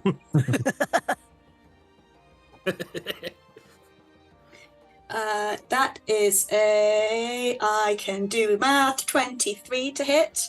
The first time. What are you casting a spell, or is this a... Oh, so that was my bonus action. Now I'm just shooting it. Oh, with just an arrow. Sure. Yeah. That would hit. I like that you have to decide. Oh, Okay. I mean, something else is going to happen, but yeah, go on. That's fine. I also want to use one of my spell slots to do some blessings of the court and add 3d6 psychic damage. Ooh, beautiful. Roll. Just to keep stacking as well, Robertal will just kind of burp some steam that the arrow flows through. So I'm going to infuse your strike with an extra d6 of fire as well. Oh, okay. Oh, I can. Okay, so that is. Oh, I can do math. 19 points of piercing damage. An arrow goes. It. I assume you're aiming for the mask rather than the fleshy body. Fair enough. I'm slightly indiscriminate, but yeah. Yeah, you. I think it's fair that because where the dick's been drawn, you crack in there. Okay, so 19. Yeah. So 19 points of piercing damage. 15 points of psychic. Let me just check. Do you have? Did I give you an immunity? No, I don't think you did. No. I don't think so. That doesn't sound like a thing I would do, does it? No. Fun. 15. 2 points of fire. Thank you. 2 points of fire. Beautiful. And then broken glass / mask. I'm kind of really going for the person with it, but has to broken mask. Yeah. Broken mask has to make another wisdom saving throw. Cool. Does a 20 pass? Yes, but I mean, I can just keep spamming her every single time and let's see. Cool. You do that. Cracking into broken mask. He's just like, oh, you are so annoying. Throws out a wing. Can you please make me a charisma saving throw? Cool. What are you trying to do to me? I'm gonna shift you. Okay. I still have a second shot I can do. This is a legendary action. What's your action? Yeah. Charisma. Charisma Saving throw. Charisma. What did I? Oh. Okay, so that is 18. Ooh, meets it, beats it. Plant your boots. As like you fit. Actually, this is the one thing, Karen. You are used to what it feels like to her like being flung off into the multiverse, and it's a similar feeling. And you're just like, no, not doing it. Yeah, you plant yourself, and yeah, you just hear Broken Mask going, "Oh, come on, have your second." Kind of in accident, I'm gonna shoot again. Yeah. So that is another 23. Roll that damage. And then, and that is slightly less this time. This is only 10 points of piercing damage. Oh dear. It's Okay. not as much. No, but you still one arrow which is sticking out of a penis and another arrow hits in. It's the sparkle just continues. Yeah, there you go. And then it's Broken Glass, you can try and fight it if you're in there. We will try and save you. I'm sorry about shooting you a lot. Tony just they're not sorry. They're not sorry. They're rude. They're just ignore them. No, they genuinely are sorry. We're actually here to save you if we can. That Scout's honor. Never trust a scout. Karen, any you done your action? You done your bonus? Just. Cool. If I'm close to people, I'm gonna move Catty Corner slightly away, just so we're not a clump. That's fair. You you side like how Georgie just sort of did a little bit of a sidestep. You do it in the opposite direction. Sturshka. Again, you see her rising up, the spare hand coming around, the staff, the antler glowing, and you do see as a sheer shield drops round that she's got her back to it, and just like a couple of feet behind Jakarth, blocking off the portal, there is you are now sealed within this sphere. Whatever the thing that's coming through the portal will probably just run flat into this thing. The portal is not shut, but it is temporarily blocked off. She's sort of like to El Bandito is like, I've done what I can for now. I'll keep just. That was really helpful. You're doing great. Thanks. Thanks, honey. Tony, give me the key. Get out of here. I don't know if I can do that until a few other people's turns have passed. I know. I just thought I'd say that now. As we go to Gatecrash, he's like, alternatively, give me the key, the one who actually knows how to use it. Who said I want to know how to use it? Don't blow it up, Jack. It is bad. It is really bad. It is. I'm voting for Dottie. She's like, yeah, thanks, Karen. So she was like, you really shouldn't give out your real name. She's like, I'm not good at this. She's like, I know, dear, I know. She's like, oh God, the gods are mocking me. Oh, Yeah, that's what they do. yeah, those the gods despise. They first drive mad. She will just cast a spell at who are you going for? Going at the armor. 22 to hit. That does 10 and 18 points. Just as sort of fire licks around the armor. Who is very nice with a nice skeletal pattern, but doesn't seem at all concerned. She again is just like, please, someone just. Oh. At that point, Tony, you do feel there's a sort of something's patting in your sack. Something's vibrating now, which is quite a sentence. Excuse me? Yeah. Shh, not now. It's later. I thought I took the batteries out of that thing. They managed to get back. Hang on a minute. What was the thing that you shaved your calf's head with?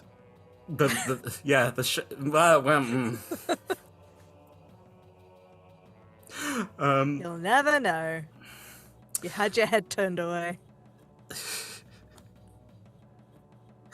Folks, I was thinking about this game the other night, and then I was like, you're going to have to put this bit in, and you're going to have to be very careful how you word this. And sometimes you just kick that door in and scream, surprise! And just curve into the... when we get to you, Tony, that if you want to look at that, that's going to be a free action. I'm happy to. Okay. please turn it off. Checking your bag for vibrating things is a free action. Hey, weirdly, that's a rule I've New now talk established. show on Friday night. Very late after the watershed show up. Yeah. Filth, utter filth. We have to plug it somehow. A boo to you. And oops. An oops to all of you. So sad this is the last episode. This is the anyway. That is Dottie. I'm going to just call her Dottie from now on. She's like renouncing her previous ways. Jacktion, who has been relatively quiet in this battle, but starts walking forwards with determination towards Sturshka, who having done within range of me. Other side. Because he'd moved in to attack Tony, hadn't he? Yes. Past me. So you were behind the armor. The armor's turned round. Tony is looking. Actually, that's the thing. I suppose because Broken Glass got turned around when we were talking about Karen firing arrows. It's just been into the back of her head. It's not nice. It's not pleasant. So the corpse is on the other side of the armor. So you're being blocked by the armor. So that isn't. Yeah. But I can opportunity attack, right? I'm going to do bugger all because I don't have. Wait. You are still 8. I can't do it with spells. I'm not. You are 8 foot up. Jacktion is like 6'2" with antlers. So if you wanted to kick out with your little feet and kick him, little feetsies. One of the antlers is gone, and it's just this bone and yellow. But yes, if you do you want to do a little footsie kicky? I mean, I technically have my staff that I cast with. That's kind of just a little stick that you can just bonk on the head. No.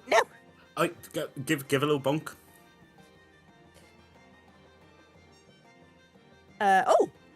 Okay.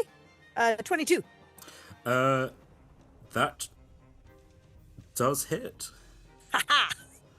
Roll your For a whole 4 damage. Yeah. bonk.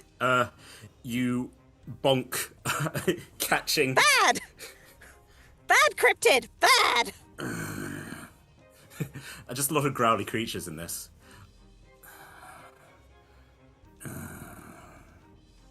I will consume you.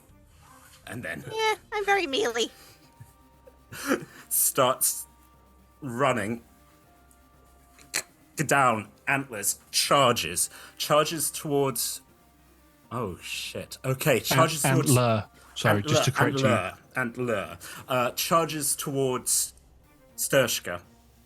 Dottie steps out, braces herself. Does that? Yeah. Okay. Brings the attack. Ooh. Okay, I'm killing my NPCs here. Okay, so that does, as he slashes down with the sword, that the antler goes into the chest of Dottie. So that's 11 plus. Ooh, 26 damage. Oh, Dottie. Oh, We need her. You do. She now has an antler in her shoulder, but tries. No, not like this. Not like this. The sword comes. Yeah, go on. Is the antler still attached to Undead Pip's head? Yeah. Is he like just stuck? He's stuck. Yeah. So just. Yeah. Yes. As he brings the sword, sort of catches the side of Dottie's face, he brings it around to strike at Sturshka. That hits. That's a 20. No, that's 17 points of slashing damage as he slashes his. Well, we're never quite sure what the relationship between these two is. But we can safely say his soulmate gets slashed into. She lets out a very disappointed voice. Very, very rude, Pip. And then a 19, which doesn't. Okay, so there is... There is a Medusa. She has an antler sticking into her shoulder. There is an undead cryptid. His head is stuck to the side. His sword is stuck in a large elven woman who is just looking down. He's like, I don't know if I can fix this. Doesn't need fixing. Oh, my boy, my son, what have thou done? Loop Garoo!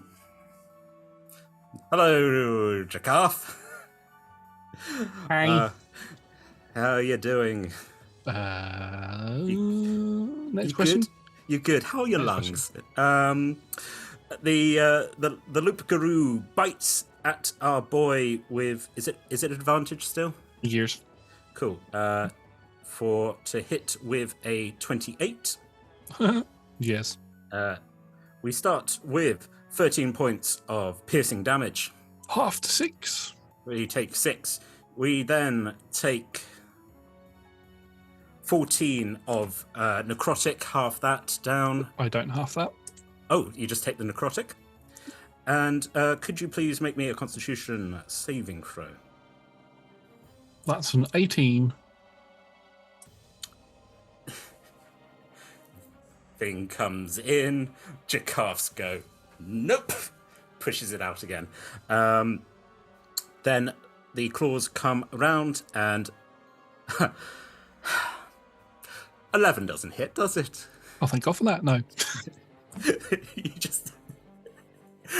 How do you want this claw attack to miss you? I just, as it goes to claw down, my hand, one of my free hands just goes in and sort of catches it like that, and we begin sort of like pushing and trying to, outstrength each other. You also watch as scars on this creature slowly begin closing up.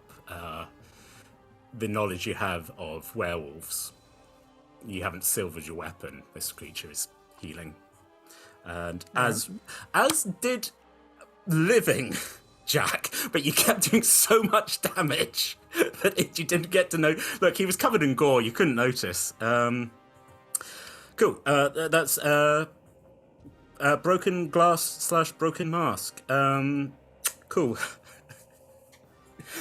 Lifts up her little leggies, spins around, and then looks back at Tony and is like, right, okay, hello. Hi. Oh, that's quite a mark you've left on the old forehead right there. And emotionally as well. You'll feel it in a couple of days. True. Obviously, you won't feel anything because you're going to be a... Oh, I'm soulless, I know. It's yeah, fine. zombie, no, and the stuff that's in your head at the moment.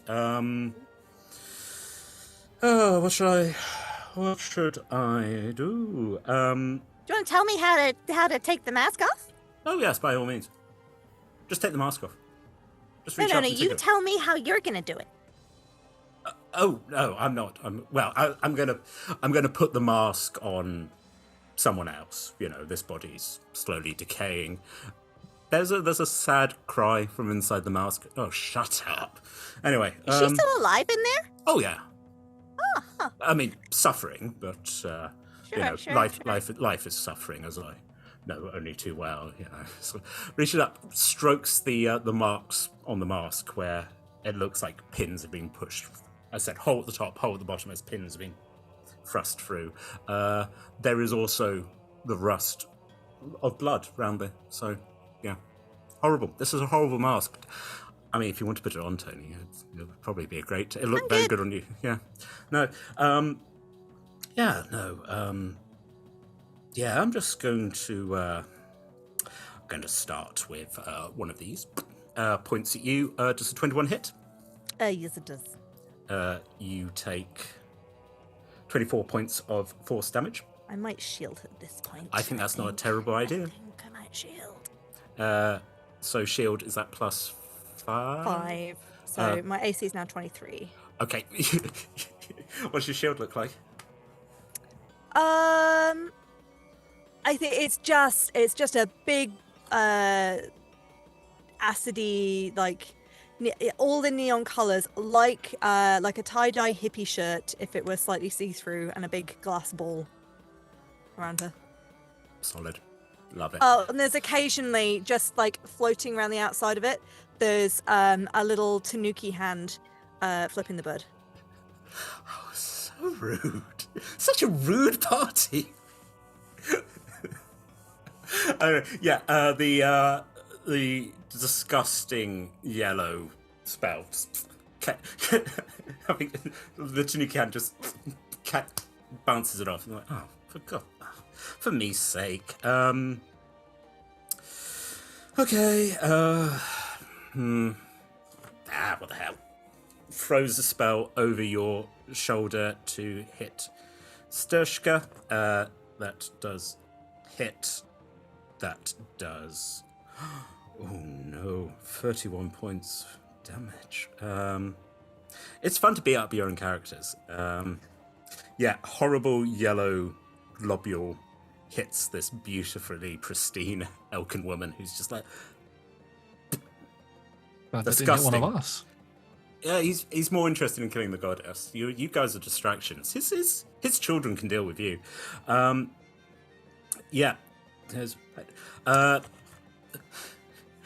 It's just sort of like does that. At which point you just hear the vibrations, and then just like you're gonna get that, right?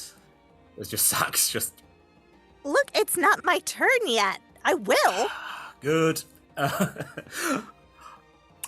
In the distance, you can hear the sound sort of faintly because it's in a shield. There's combat going on elsewhere. It does seem that the inhabitants of the Autumn Forest are fighting back against whatever incursion is occurring. There's also a loud those of you who glance over see a giant serpent just crushing. Your commander has entered combat. There's look, the world serpent's here. Just you gotta accept, the wolf's here, the half-dead person's here, the snake's here, the prophecy is coming true. Anyway, the key continues vibrating in your sack as someone is waiting. Spoilers? I've not checked it yet. I don't know what it was. You're fine. Your vibrator's vibrating. Good gravy. Georgie, take us home. I'm not sure I can follow that. Who can? Well, it'll be a fairly simple one from me. Georgie kind of gets the staff and just knocks it into the ground, and it starts to grow kind of bony growths around it, as we previously saw. As the influence of the boneyard takes place. That is me casting Shillelagh with my bonus action. Beautiful, love it. And I am going to run in and smack this construct. Amazing. Twice. It's about I think we said about 20 feet. Yep, no problem. Mm-hmm. You run in. And I'd like to try and meander my way around because I think Jakarth is behind it, isn't it? Yes. Is there a way I can kind of be within 5 foot of the construct, but also 5 foot away from Jakarth? Yeah, because you would be in front, it would be you, construct, Jakarth. So you'd be smacking into that. So I kind of smack him with the hammer, and then with the backdraft, just kind of meander myself into place. That's fine. Roll. Wickety wackety, roll that attackity. Talk up a big fight. That's a 14. You hear a clunk as you hit the construct. It doesn't do any damage. It's fine. This is why we have 2 ranger attacks. 18. There's a second clunk. No. Unfortunately, Hunter's Mark doesn't do anything for helping me hit things. All right. Well, I guess I don't really have much impact, but I'm at least where I want to be standing. Roberto can. I use my bonus action. Yeah. So Roberto is sticking around, dodging, and able to use the reaction as and when someone does actually hit something. But it's not me. He tucks. He rolls. He still slightly flies. Sorry about that, Georgie. Them's the breaks sometimes. It is indeed. Never mind. El Bandito! What? She's gonna open the sign and be like, What is it? The key vibrate. Do you want to grab at the key? What do you want? Just as you say that, like you would know what a hologram is because you've been of a white tabaxi appears and just goes, hello, hello, Bandito. We were hoping to talk to Gatecrasher. Please, could you please put her on the key? She's please? a little busy. It's a real bad time. Oh, is there a better time for us to? Because you can vaguely hear like explosions in the background as she ducks off, and there's a pew, pew, pew, and she's like, yeah. What's happening there? Oh, there's a coup going on. It seems that there's some gatecrashers who actually quite like the idea of what Broken Glass is suggesting, and they are trying to kill me. And you just hear a, you bastard! Keeper is kicking off. Yeah. Did you want to talk to Broken Glass? We've got her right here. Hello there. Hello, Miss. Oh, it's not her. Sorry, it's we think Loki.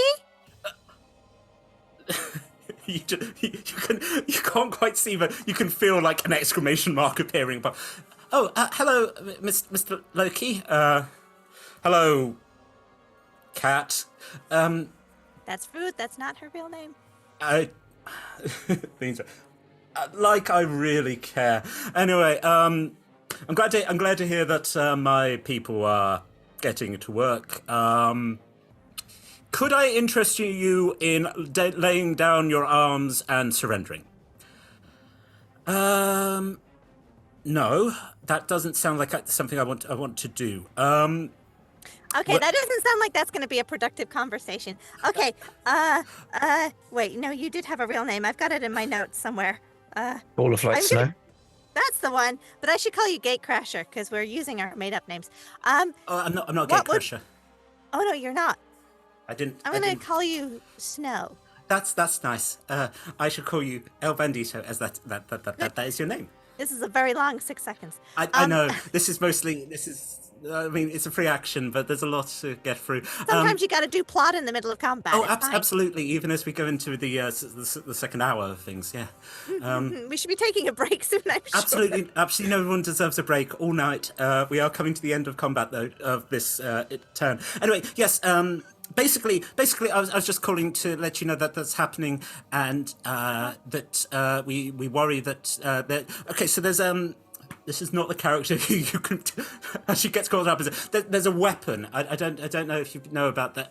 They are unleashing a weapon, which is based on the. They're sending it to you. No, they're sending it to work with Broken Glass. Oh, it's coming from me. That's nice. I can work that. Uh-huh. Yeah, it's using a focal point, an item which it's tracking. Is it this? No. What is it? It's some sort of ring. That it's supposedly it was given to you by one of the agents of Broken Glass. As the players all look completely rope ring. The ring of rope. The ring of rope. Which I will safely tell you, if you had ever tried to use one of some that Tarask. Great. The glue, on the other hand, is real. So... This rope ring has a plot hook on the end of it. Oh, Sean, you get me. Who had the rope ring? Jakarth. I do. Yeah. Good. No, so basically, if you can, what I'm trying to say is, don't come back here. It's not safe, and escape. The Tarrasque is coming. Okay, that's good to know. Okay. I'm gonna throw the key to Dottie. You throw. I am just going to roll a sleight of hand check for them both. That's for her. Oh, natural 20, 26. For who? An undead hand No. grabs a key out of the... Don't really sorry about this, Maggie. Everything's gonna burn, and you're coming with me. And starts crushing it in his hand. No. It's not his turn yet. That's not. It's not happening. He's got it. He's caught it. It's not happening yet. But anyway, I do believe it might be someone else's turn actually. It's your turn. Yes, we got caught up in the plot, folks. We're going to go to a break very shortly, so please cross your legs. Anyway, Tony. Okay. Oi! No, give that back. It's very important. Daddy, get us to the boneyard. And I think I'm just gonna. I was gonna try and leave and get somewhere safer, but I don't think there's time for that. So I think I'm just going to. And there's no convenient clump. Or you know what? How far away from the rest of us is Undead Pit? About 20 feet, yeah. So, if I were to say... interesting. Yeah, that would get all of us. Go on. Do it. Do it. Everyone wants to go have their delicious chocky bickies. How dexterous is everyone feeling? Very. How dexterous is Dottie looking? Dottie, who currently has an antler for her shoulder. That is a really interesting question. She is decently, not superhumanly, but she's pretty spry on her feet. Georgie, can you jump? Of course, can jump. It's a misconception about turtles. Even turtles can jump. Right, go on. Fuck it. Acid explosions. Beautiful. Let's fireball. But I'm mostly aiming to hit. Sorry, Josh. I'm mostly aiming to hit Pip. Yeah. But if it's a 20-foot radius, if I put it 10 foot, so like he's 20 foot away. He's 20 foot away. You will hit Pip, Dottie, Sturshka, and possibly Karen on the edge. But it's 20-foot radius, so it's also coming back this way, and it's gonna. It probably won't hit you, but it might hit the. Yes, it will hit the. Oh, radius. Okay. That would hit me and Rover as well. Yeah, because we're on the that armor side. and Rover. Yeah, And Georgie. And Georgie. Everyone apart Everyone from but Tony will have to roll for acid. Do Do it. Ass explosions. I mean, Why not? Explosions. I get advantage on it, which is Yeah. a good thing. Yes, that's true. Okay, everyone, please roll a dex saving throw 17. with advantage. That's with advantage. Natural 20 for a 27. Beauty. What are Okay, we trying to beat? 19. Okay. Interesting. Oof. Oof. So I have a plus 10. Rolled a 1. I'm fine. I'm going to use the natural 20 and use a reaction to that in a moment, but something else. But yeah, I rolled a 1. I mean, the Ow. damage is not quite as chunky as I hoped it would be. So that Okay, hopefully that's all good in the proverbial. Does Roberto have to roll as well? Yeah. Okay.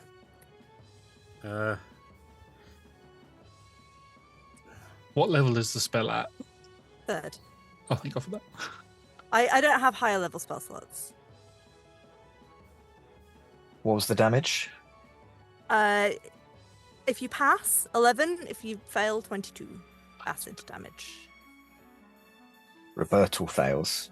I Sorry, pass. Roberto. I failed. No one was 19, right? Yeah. None of the NPCs pass. So 22, apart from Broken Mask, who is pretty much where you are as well, and just sort of looks at you and goes, that's cold. To kill your own people. I know I like I'm you. not killing anyone. Well, let's see. Just a little Bernie. It's fine. They'll be fine. I would like to use Beguiling Twist and use Georgie's natural 20 safe pass to go and try and see if I can still get Broken Mask to be scared of me or to be something. So it's another wisdom saving throw. Okay. Are you rolling? Oh no, it's they have to do a wisdom saving throw. It's just Okay. Wisdom saving throw for Broken Glass. That was a 6, but legendary resistance. that's think, fine. Use one of those up then. Burnt through that. Yeah. Yay. Yay. I think Georgie. But it's still good. Yeah. I think Georgie's 20 was kind of he kind of parkours up the side of the robot, withdraws into his shell for the moment of the blast, and then pops back out again on his feet. Great. Beautiful. Roberto does not get to do that. Roberto did not succeed. Poor sweet boy. He's been through a lot. Again, like the video game where you hear everyone making the pained noise at the same time as all the NPCs go, oof! Yeah, take the 22 damage. No one is dead. No, I don't think they would be. Apart from the people who are already dead, but yeah. Mm-hmm. Ooh, do I need to do Chippy? Yeah, why not? Oh, No, actually, no. magical. Wait. I have now said that because Broken Glass is right, it hits round the feet. Chippy's up. Chippy's safe. Chippy's fine. Yeah. Cool. Sorry, just the noise. No! I'm like, fine, the squirrel's fine. I didn't feed it to a snake. Anyway, El Bandito. That is... Yeah. That's action. Bonus action. Nutmeg Cannon is going to all over. I believe I can give temporary hit points to, because you're closer now, Georgie and Roberto and Jack. Sure. And that will be... I mean, he's on the bottom of this thing, so like the spew of nutmeg kind of like goes over the shoulder and lands on the turtles on the other side. So yeah, please. The problem is it looks remarkably similar to the acid that came out of the wand as well. Georgie, it's a weird thing. It burns and then suddenly the identical acid lands and starts healing. Please roll your That's eight temporary hit points for Okay. all of you. Hopefully mitigates that a little bit. No. I'm sorry. I tried to stop things. Oh.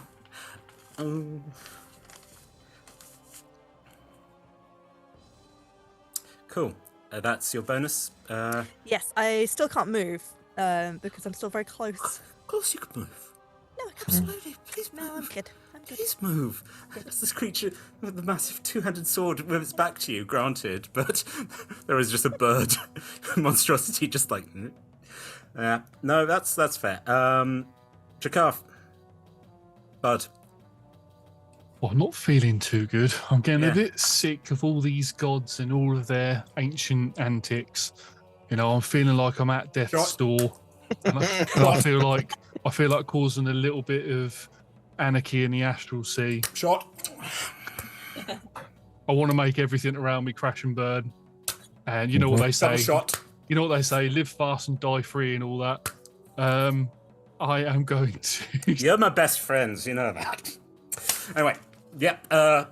Boo, boo, boo, boo, boo, boo, boo. Yeah, go on, Wolf Boy Jack.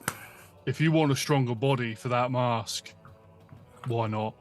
Bring it on. Oh, hold on. On one condition. Yep. we leave this place now.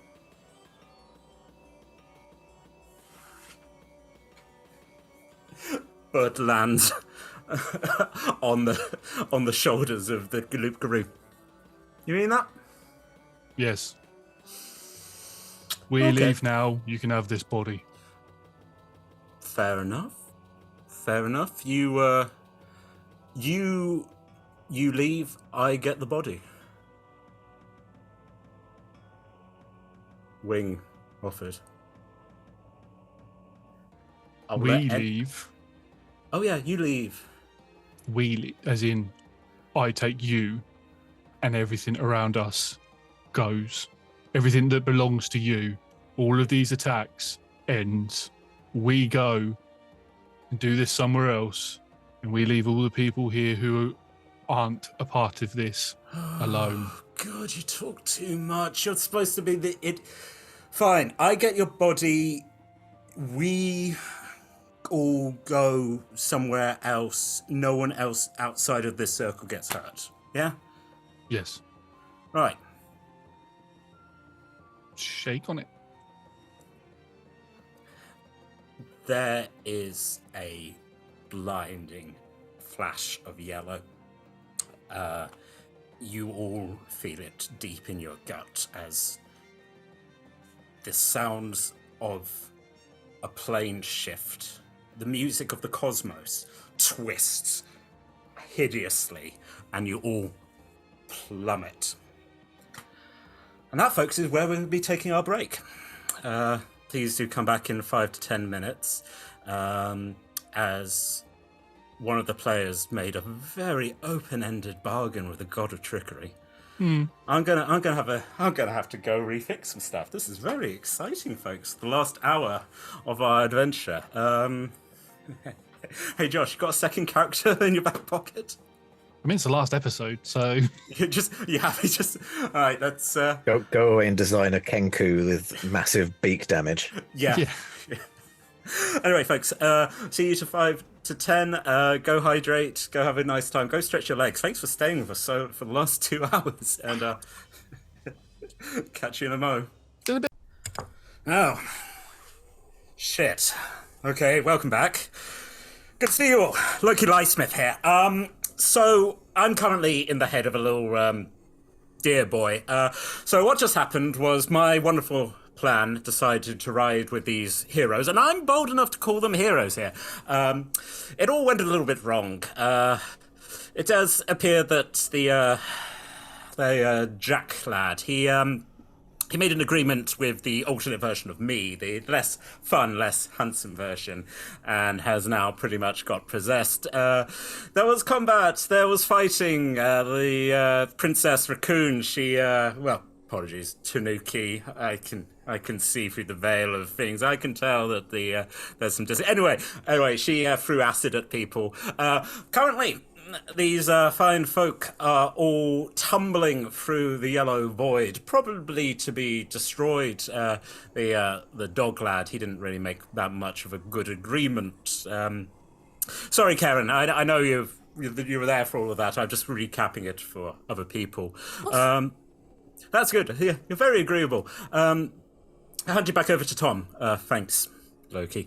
So yes, as we said, the characters, bar Jakarth, are all tumbling. You are dead, pretty much. Just apart from there's one Hail Mary, Georgie. Mm-hmm. Would you like to claim these souls, Psychopomp? Yeah, why not? Great. all of you feel as you. But El Bandito, you feel that you are being dragged towards paradise, a place, a stream, a pool, back to the autumn forest. The warmth of your mother coming with you. This is peace. This is calm. You're being dragged back. You feel the horribleness of regrowing, of gaining bones, of gaining flesh. You're falling. Karen, this isn't the first time this has ever happened to you. You and the spectral form of Chippy, still carrying a spear and a hat. You're going to go on to the next place. You hear Aunt Murphy. Oh dear. Oh, my sweet, my little sapling, you've met with a terrible fate, haven't you? Where do you think you'll end up next time, eh? Somewhere fun, somewhere enjoyable, hopefully with less danger, eh? Although you do love a little risk. I was going to go to Alton Towers. Yes, you were. You just sort of, your spiritual form, you see a gaunt, red-haired man, very... So, Terry, sorry, Auntie, they're going to need him for another turn. Oh, hello, Loki. Long time no see. We'll catch up another time. Come on, Karen. As he just wraps you, pulls you back. Okay. Georgie, it's fine. You feel your skeleton reforming. It's absolutely no problem. There's a bonfire. Sitting across is a younger man in his 20s, although he was in his 20s until he was murdered. Sitting there, pale, scars up to his cheek, sitting by a fire, looking across at you. I don't know, it doesn't seem like Eltron just to run off, but the dogs came back to me. Jakarth, I think he's in real trouble. As he drinks and the camera pans round, Jakarth Prime sitting across from a fire. So, I think I know you're busy. I know you were dealing with the priests of Clemvor, but I mean, my wife's not going to like it. I'm running off, but if you could help, it would be much appreciated. Yeah, sure.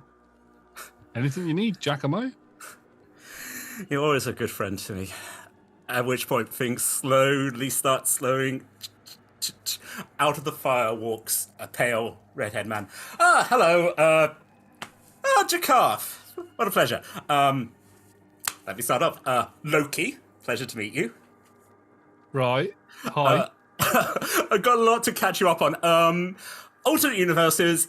Evil version of you has now become a version of me. You feeling up for an adventure? Yeah, sure. Shit, I need a character sheet. Yeah.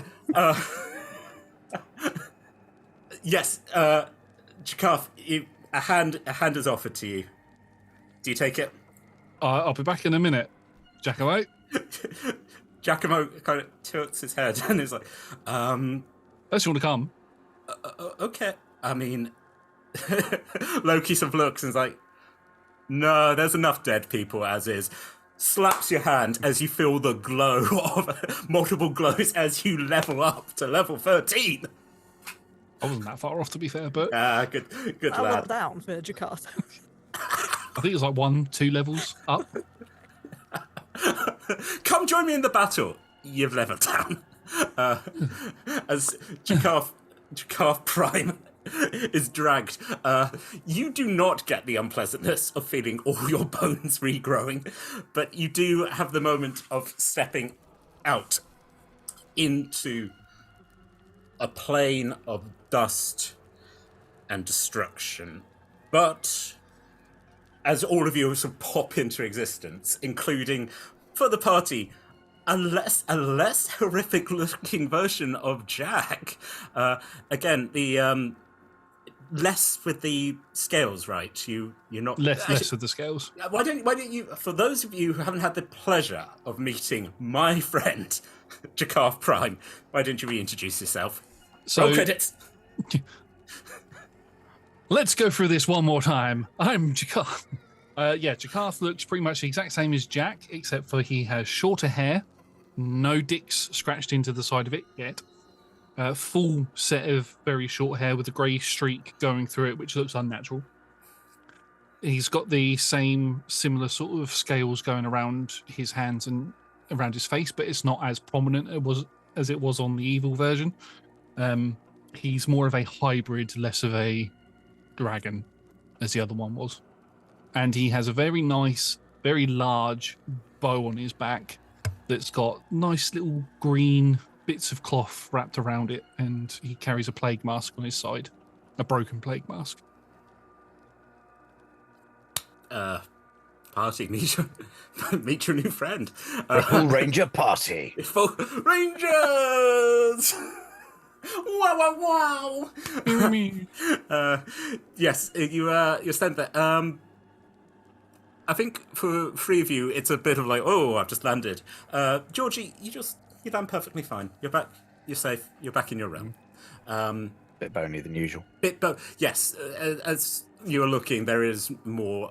Like we were talking about that weird thing of like going, hey, look at that skeleton with the design on it. Yes, that Georgie is more translucent, more skeletal.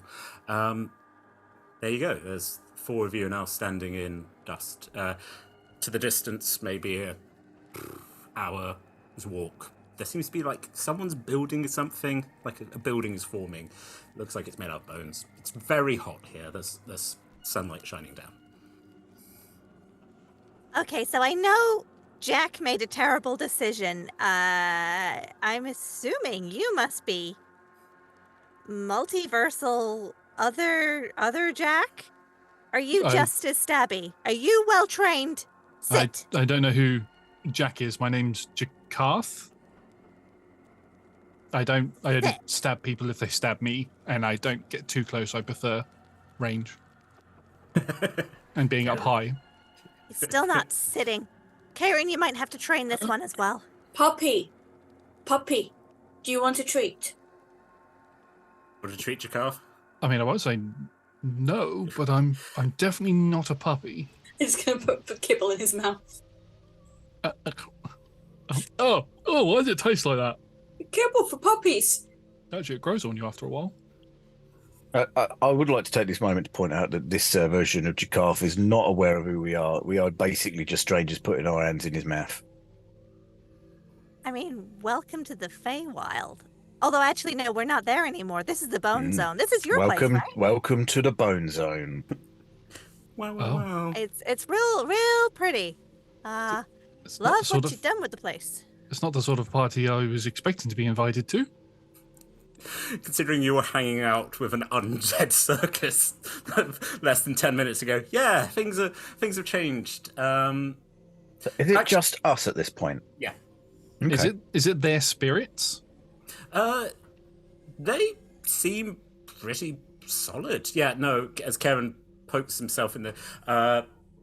there is also a squirrel that's just looking at you from the person, the young man who just fed you kibble. There's just a squirrel. Jakarth, again, this is probably... Oh, hello, my lad. Hello, my boy. This isn't the weirdest thing that's even happened to you this week. You know? I mean, I asked because if it's like all of their spirits have been pulled out and put in the boneyard and they're reformed, there's 28 other versions of Jack around. Scattered around, yeah. Because evil Jack absorbed their souls. Yeah. That's the thing. He's the 29th. Yeah, there's just bodies. It's just, again, they're soulless, but they're just... Jakarth, just roll some form of intelligence check. Oh, at least my intelligence is better than the other one. 17? You are just looking at your corpse. Different versions of yourself. All of them looking mangled and horrible. You just... Yeah. Take it in, brother. Take it in. That's a whole other thing to unpack. But apparently there's an evil version of me that we need to stop. Come along, friend. We'll explain everything on the way. Right. I think we should head towards the new town. Georgie, there's one thing I'm missing, though. How did we get here? I don't think Dottie got the key. Oh, no. Well, as think I understand it. Something happened that killed us all, and I decided that I would really quite still like your help, so I claimed your souls. Sorry, Ah, I'll give them we back. didn't sign anything. Oh, you don't have to. Oh, you do know our real names, though, don't you? That is a problem. It's a domain of dread thing, I think. You were going to say something, Karen? Oh, I was going to ask if he would give it back because my soul, but then he said he would, so okay. Oh yeah, no, I don't need them. Well, I mean, I don't exactly know how it works, but I think probably let's do this for the moment. I'll keep it safe, and and then we'll do a little switch afterwards. Do we have to kill Poppy? I believe we probably do. Yeah. Oh, boo. I mean, let's face it, though, Karen. We were probably going to have to kill him anyway, because he was just going to keep attacking people. He was only attacking himself. What? Yeah. Yeah, you need to worry. You're probably in trouble. Oh, great. I take it all walking.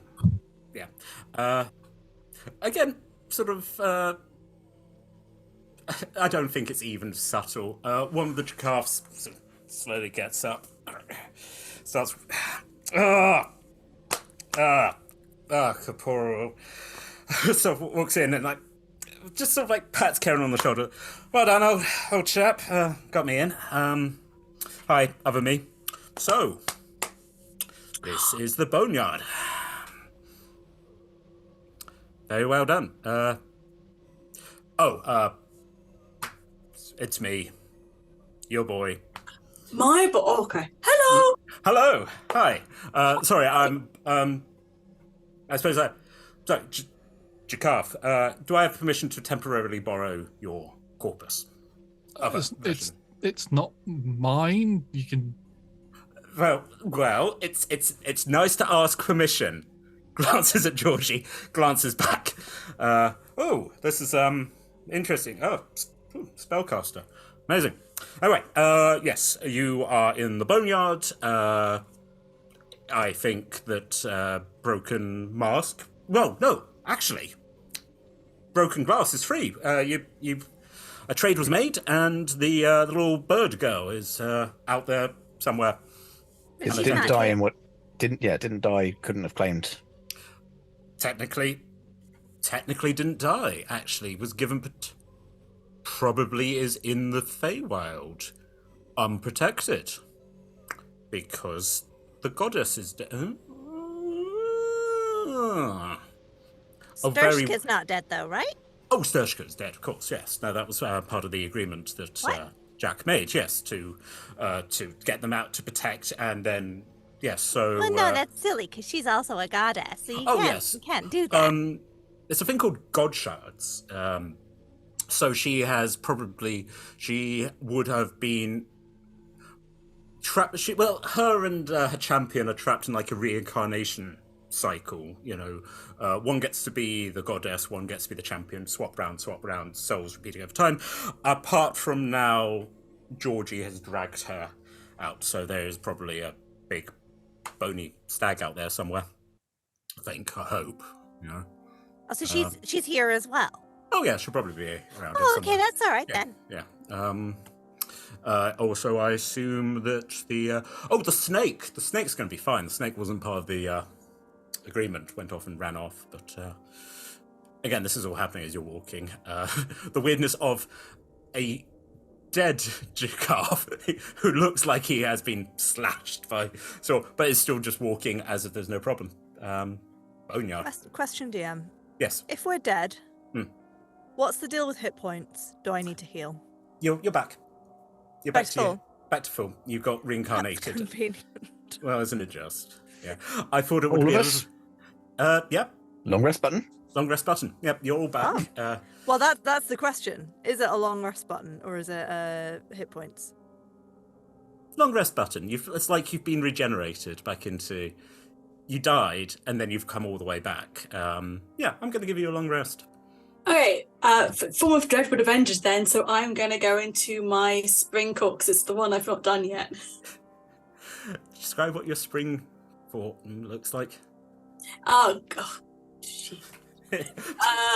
Let me Look, I've got multiple minis. Let me go back. Spring court. It's like fresh green, kind of a little bit more wrapped up. Summer was more like a shorts number because it's hot. Spring court's kind of fine leaf-based leggings, kind of like green leaf wraps, kind of all a little bit of a flower crown thing going on, or just kind of like buds and fresh blossoms. It's very cute. It's fresh. It's bringing a nice bit of greenery to what is quite a sparse area. Georgie, you obviously spent more time in here when you were trapped. But as you're saying, that sort of like you're feeling.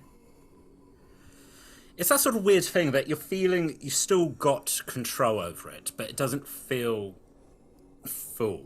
You know, it's one of those things that you probably need to fully, yes, I am side. So, how can I say? There's a little bit of wriggle room here for who. But you are doing the right thing by heading over towards. You walk for about an hour. If there's anything else you want to, if it's anything you want to prepare, or any conversations you want to have before you arrive at the temple. Fully getting ready for whatever shit I've just walked into. I'm going to use my tireless ability, which allows me to get 1d8 plus 2 temporary hit points. Beautiful. Until I finish a short rest. Long rest, sorry. There's something that I think actually might be a problem if Jack, now masked Jack, presumably, did not get brought here either. He was the one that had the ring that summoned the Tarask. It sounds like a problem. Oh, Jakarth is a Tarask. This I should really learn to ask the details of the mission before just blindly agreeing to go on them. This is the third time this has happened now. That's what makes you, Jakarth, unlike the others. But to your credit, I knew of all the Jakarths in the world, you'd probably be the one who would be the most amenable to hang out with these reprobates. Wow. We can hear you. I mean, I know you can! That seems a bit harsh. I've only just met these people, and I know. to be honest, at the minute, they seem very pleasant. They are pleasant. I like them, having spent some time wandering around in Karen's head. I say it with love. You know. Unfortunately, Loki does seem to be one of those people who says something horrible and is like, I'm just joking. It's just a prank, bro. We do have to remember historically, Loki was tied up because he murdered someone for a prank, which did result in his lips getting stitched closed. But that's not things that the characters know. That's just for you, audience. Anyway. Yes. I am also going to do the tireless thing because Josh has played Rangers a lot more than I have. I forget to do it. You do your tireless thing. Get crusty and bonier. Yes, as you're doing that, the mortalness of Georgie is slowly fading away. Karen, El Bandito, or I suppose I can call you Tony again. There's no power over your name here. Anything you'd like to do before you arrive? I'm just gonna re-summon Nutmeg. But because it's very slow, we'll summon the tiny one. There's no difference in like walking speed for a small or tiny, apparently. No. As far as I can see. So it's just like this even smaller version of the cannon, and just checking it over for any scratches, but nothing attacked it, so it's fine. But it'll just sit on her shoulder. It boops and it makes the little. It's a happy. Yeah, Nutmeg is happy to be with you again. Yeah, just as the dim mouth, the friendly. I'm so glad I was of help. A little bit of vom. Karen. You did your. I'm going to light up my gauntlets so they're slightly on fire, just so I have the option, just in case I don't have to use a bonus action to do it. Perfectly acceptable. Yeah. Yeah. Okay, so how do we help you stop the bad guys? Where are they? So I have a feeling where my what should we I'm probably going to need a new name so we don't get confused. What? Anyone got an idea? Loki. Let's call the other guy. What about Sylvie? Sylvie. Strong name. Hello, I'm Sylvie. Amazing. So why do you have to change your identity? You can still be you. They can change. Unless you want to. You're always happy. It's always good to you can always readjust and I've got a feeling that let's say Loki. Let's call, Loki will be like, no, sorry to tell you, Jack, he's probably, well, sorry, you're not Jack, you're Jakarth. I don't know what's happened. Jack's pretty gone probably by now. Broken glass, hopefully, has been taken care of. So points it like Karen. So your thing of trying to save the little bird girl, top aces. Tick. Have a point. You don't know what you're going to spend the points on. Maybe it'll be a toaster. Yes. So how are we going to defeat him? I think you're pretty much done. Well, apart from we're going to have to get Jakarth to go back. I suppose someone's got to host the mask. I suppose it could be me, or you're a mask.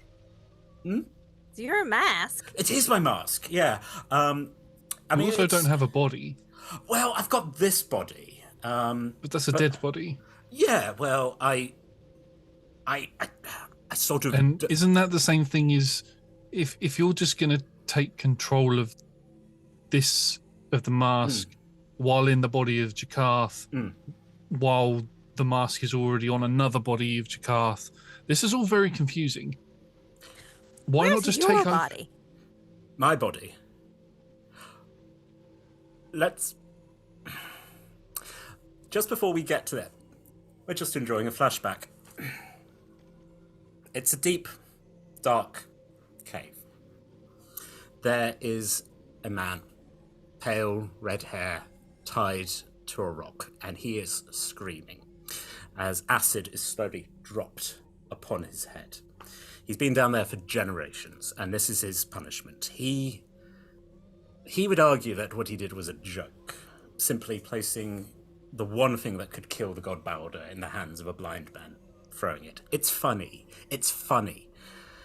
The agreement was that Balder would only be restored when every creature in all the lands wept for the dead of this man. But Loki wasn't going to cry. He doesn't cry. Also, Balder had murdered Hel, his daughter, snapped her neck, thrown her down to the underworld. He wasn't going to.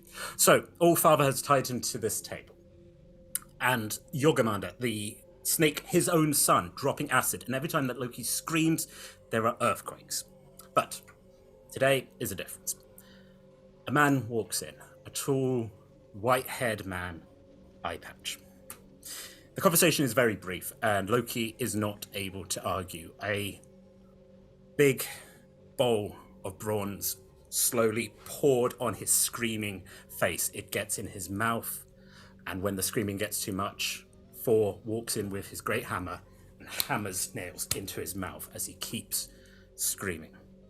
And that being stays in a cave for thousands of years until a man, an elf in a rainbow jacket, appears with a furious little bird.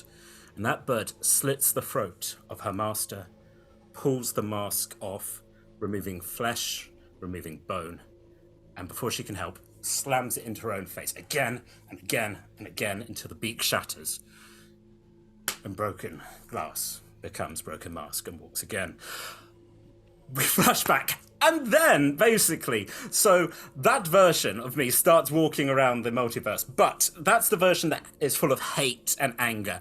I'm the fun version. I'm the version that people tell the stories about, the trickster, the one who fucks horses. So, I get cast out into the multiverse, and then this one starts jumping around, and I just hitch a ride in the back of his head and wait until, well, he dies a few times, and I stay quiet. And then it turns out I'm introduced to the gate crashers, but also the keepers who make the keys and the keysmiths. In answer to your question, my body is decaying somewhere in a deep dark cave trying to cause earthquakes. I mean, I would love to go find it again. That sounds like a future four-parter, though. Well, no, I just take him and I'm just gonna hug him. He hugs you back. I've heard of Loki and all of that before, but it was a completely different story. The one I'd heard, apparently, it was a god from another pantheon that walked around and started killing them. What was his name? It began with a K. Kratos, something like that. I don't know. Oh, that guy. That guy's my dad. Anyway, let's keep going. So ultimately, let's cut this. What was it? Was we talking about, like, gardens and the garden not being bad? Let's prune this version, and then we can worry about trying to get you back to your own homes. I mean, this is the wonderful thing. You're all from. When the gate crashers were talking about, there's only one world we ever really kept. This guy, this Jakarth. That's the one they're all trying to protect. Oh. Yeah. Me? Must be nice. Jakarth, that's the first time you've heard about them. Just go, you are a special little boy. Oh. Right. Okay. So, question. Yes. What if there was a way to take the mask and put it on the body that is tied up? That has been tied up for generations, because the only reason from the story you told that the mask was taken was because somebody went there and took it. But what if we put the mask back and then sealed that entrance? I mean, if only there was a way that we can ensure that people can't go back to places by sealing things off, eh? Looks at Tony. Well, you could get the gate crashers to... no, wait. Naughty Josh. Jakarth doesn't know that. I don't know. You must have some sort of way to be able to do that, surely. Well, I did have a key, which I threw away just before we all died. So I don't have it anymore. And who does have it? Dottie. Is she dead? Is she here? Dottie does not have the key. Oh, no. It was the asshole. Mm-hmm. I can find portals if we need one. I mean, unfortunately, there's no leaving here. Oh, okay. I was going to say, my friend of mine, Arcana, taught me how to sense portals, and I've been sort of learning how to do that, so I can sense where there's a portal nearby within 5 miles, I want to say. Oh, there's one over there, that big dust cloud, but it's in only. Yeah. Okay. Yeah. But worth a shot. Did Jack Tion die? Undead. Did he die again? Is he here? He got dragged down. Hey, Georgie, did you make it an open agreement to everyone, or did you make it individual? I don't think Georgie would have really known kind of what he was doing. It would have definitely been more of a, like, instinctive thing. So I don't think he could have been as discriminate. Like, it would have been. Congratulations, Sean. You've just given the glimmer of hope for this campaign. Yes. I didn't mean to. Sorry. I'll take it back. Yeah, no. Then they've taken it back. Then no. It's the Elder Scrolls thing of, like, an NPC has died and the threads of fate have been cut. This is an unsafe one. No. In your agreement, you blast. That was the thing. It's almost like the yellow fog was covering everyone who got blasted by that fog and destroyed. Has now So yes, you, as far as you know, Jack Tion / Pip has in fact been brought to the boneyard. Do we hear a bell go off when the souls enter? There was indeed a bell as you were arriving. Actually, I'll tell you what. Everyone apart from Tony can make a perception check. My perception's higher now. I just had a thought as a way to sort of represent Jakarth's sudden level up. All of the souls that are no longer in the other Jack have been slowly attaching themselves to this one without me noticing. They've been rising out of the bodies and to sort of coming into me. And then the bodies just dust. So, yeah. Oh, I rolled a 7, but that's a 19. Cool. I'd say, Jakarth, you're just looking at I don't know if you've ever met a Tanuki. Lovely, I assume brown eyes. Yeah, just lovely big brown eyes. Actually, I think on the mini, they're slightly pink and glowing. Lovely pink glowing eyes. Anyone else? I rolled a 34. Oh, okay. That's the highest I can go without a crit. You see I Nat. feel so perceived. Yeah, you observe Nat moving the strings behind. Karen? I rolled a 15. I'm going to give it to everyone. As I said, lovely pink eyes. There's no contagion in this body. Oh! Oh, that means nothing to me. No, you are just looking into some very beautiful peepers. I'm just going to be repeating the same thing. When Tony was looking at Karen's eyes intensely, I'm just now crouched down. What? Tony's. What is it? You're you. Yeah, I was always me. No, but before you had not you in your head, and it made your eyes you all didn't funny. do anything though. Yeah, but your eyes were different, and now your eyes are not different. Your eyes are you. Okay, well that's good. I don't know what that means. Yeah, It I means noticed we it, but I can- didn't know what it meant either. It means we can go and kick some undead ass? It also, again, if I'll just give it to you. Wherever contagion just hasn't travelled here, that yellow nonsense. So, if you've been worried, So if they try and do the spitty thing here, it's not going to work. it's not going to work. You're cut off. No spitting in the bone zone. No spitting in the bone zone. That's Swallow fine. only. And oob. Also, I actually sort of like I'll give this to you as we arrive at the temple. There, you get it's weird that someone has built a very large building out of various bones. Lovely sort of. You can hear like plonky music coming from inside. Oh, fun. You going in? Waiting for Georgie to lead the way. Yeah, look, Georgie doesn't even stop to it just straight in. There is a pulpit. A bone version of a symbol of Helm hangs on the wall, and a skeleton that you have talked to not that long ago stands and is casting out, as creating food and water for a few of living beings. There is a elf, tall, holding a stick, and lying. She's sitting like in a pew, and like lying with his head on her lap is an unconscious elk man. There also is a very confused-looking dog-sized dog shrunk down that sort of pads over and starts sort of like sniffing at you. I think that's also there's those two.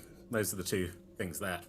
There's also various skeletons who are like, a lot of them. There's someone who's trying to play like an organ with bone fingers, so it's like clink clink clink. And if you're like playing their ribs, it's a hymn.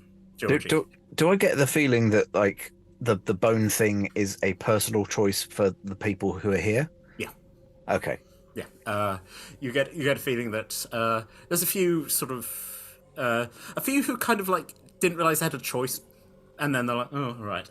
But they have, as this world curves towards the prime roll together universe, paints seem to have been found. There's more. It's quite colourful. Again, we've been talking about like the Day of the Dead style painting. It's looking quite nice. That you did a good job by putting it in the hands of the priest Gavron, who looks up and is like, Georgie, good to see you. You're what, Gavron? Very, very well. I mean, dead, but loving it. You know you could have flesh if you want it. Good lord. And clothes as well, if you want them. Woof. Beautiful robes of Helm. My friends, this is Georgie, our benefactor. I take it you have fallen in battle then, Georgie. Condolences, but now you are back. You can take your rightful seat and begin making. I've been trying to make some choices. I mean, a lot of it was building buildings and letting everyone enjoy playing their ribs. doing the thing where like skulls are rolling along shoulders. It's Carnival. But and you yeah, you know I've not got no time for theatrics though. Oh gosh, the who has time for the theatre? No. Far too many big things going on in the world without, having these little diversions. Exactly. Such as Holy Crusades. Focused. Exactly. But yes, friends of Georgie, welcome. We have a few extra. We have Nutmeg and her son. Yes, my boy. Strokes. There is flesh, but you can see the scar where the face, just the stump of an antler. He's out of it. Is he actually unconscious, or is he just like having sad lap times? He's not not unlike Jack, who's like it is easier just to be unconscious. He's having sad lap times. Yeah. Okay. A couple of things. So Tony will, after watching I'm so sorry, I didn't write his name down. Which one? Priest or the priest? Gavron. After watching Gavron put flesh on, we'll be like, wait, is it optional while we're here? I mean, does that work the other way? I think so. Can I try and remove my face skin? Face. Take off my face meat. Can I just be a skull? Do you just want to be a? Do you want to be a skull? I just want to try it while we're here. You just feel it's like a glamour dropping. Yeah. Huh. Is it just your skull? Just the skull. Yeah. No, there's just a raccoon skull on a little body. Tanuki, honestly. I'm a hateful Maybe that's creature. it. Once the fur is off, it's actually a raccoon. Yeah, we know. Just feel the wind against your skull. We flash back to the Feywild as Sawbones is like, no! I never got to tell her how much I liked her. They all know Sawbones. Yeah. Okay, well, now that's dealt with. Great music, by the way. You're doing grand. Ignore what he says. Keep going. I'm just going to walk up to Jaction and, look at Nutmeg. How you doing? I'm dead. Not for long. We'll sort it. It's going to be fine. You can die. Well, that's what I thought. There was a cycle to this thing. Then my father, the Lord of the Hunt, he would usually, it's that sort of thing that now I have died, I sort of remember my past lives, times when I was just a stag, sometimes a goddess, but this is different. This is odd. It's given me a lot to think about. It'll be fine. You'll be fine. We'll fix it. I just need to take this from him. I'm just gonna grab the key. Clutched in his. And if he has anything else in his pockets as well, actually. He sort of like opens one eye and he's like, shh. All right, okay.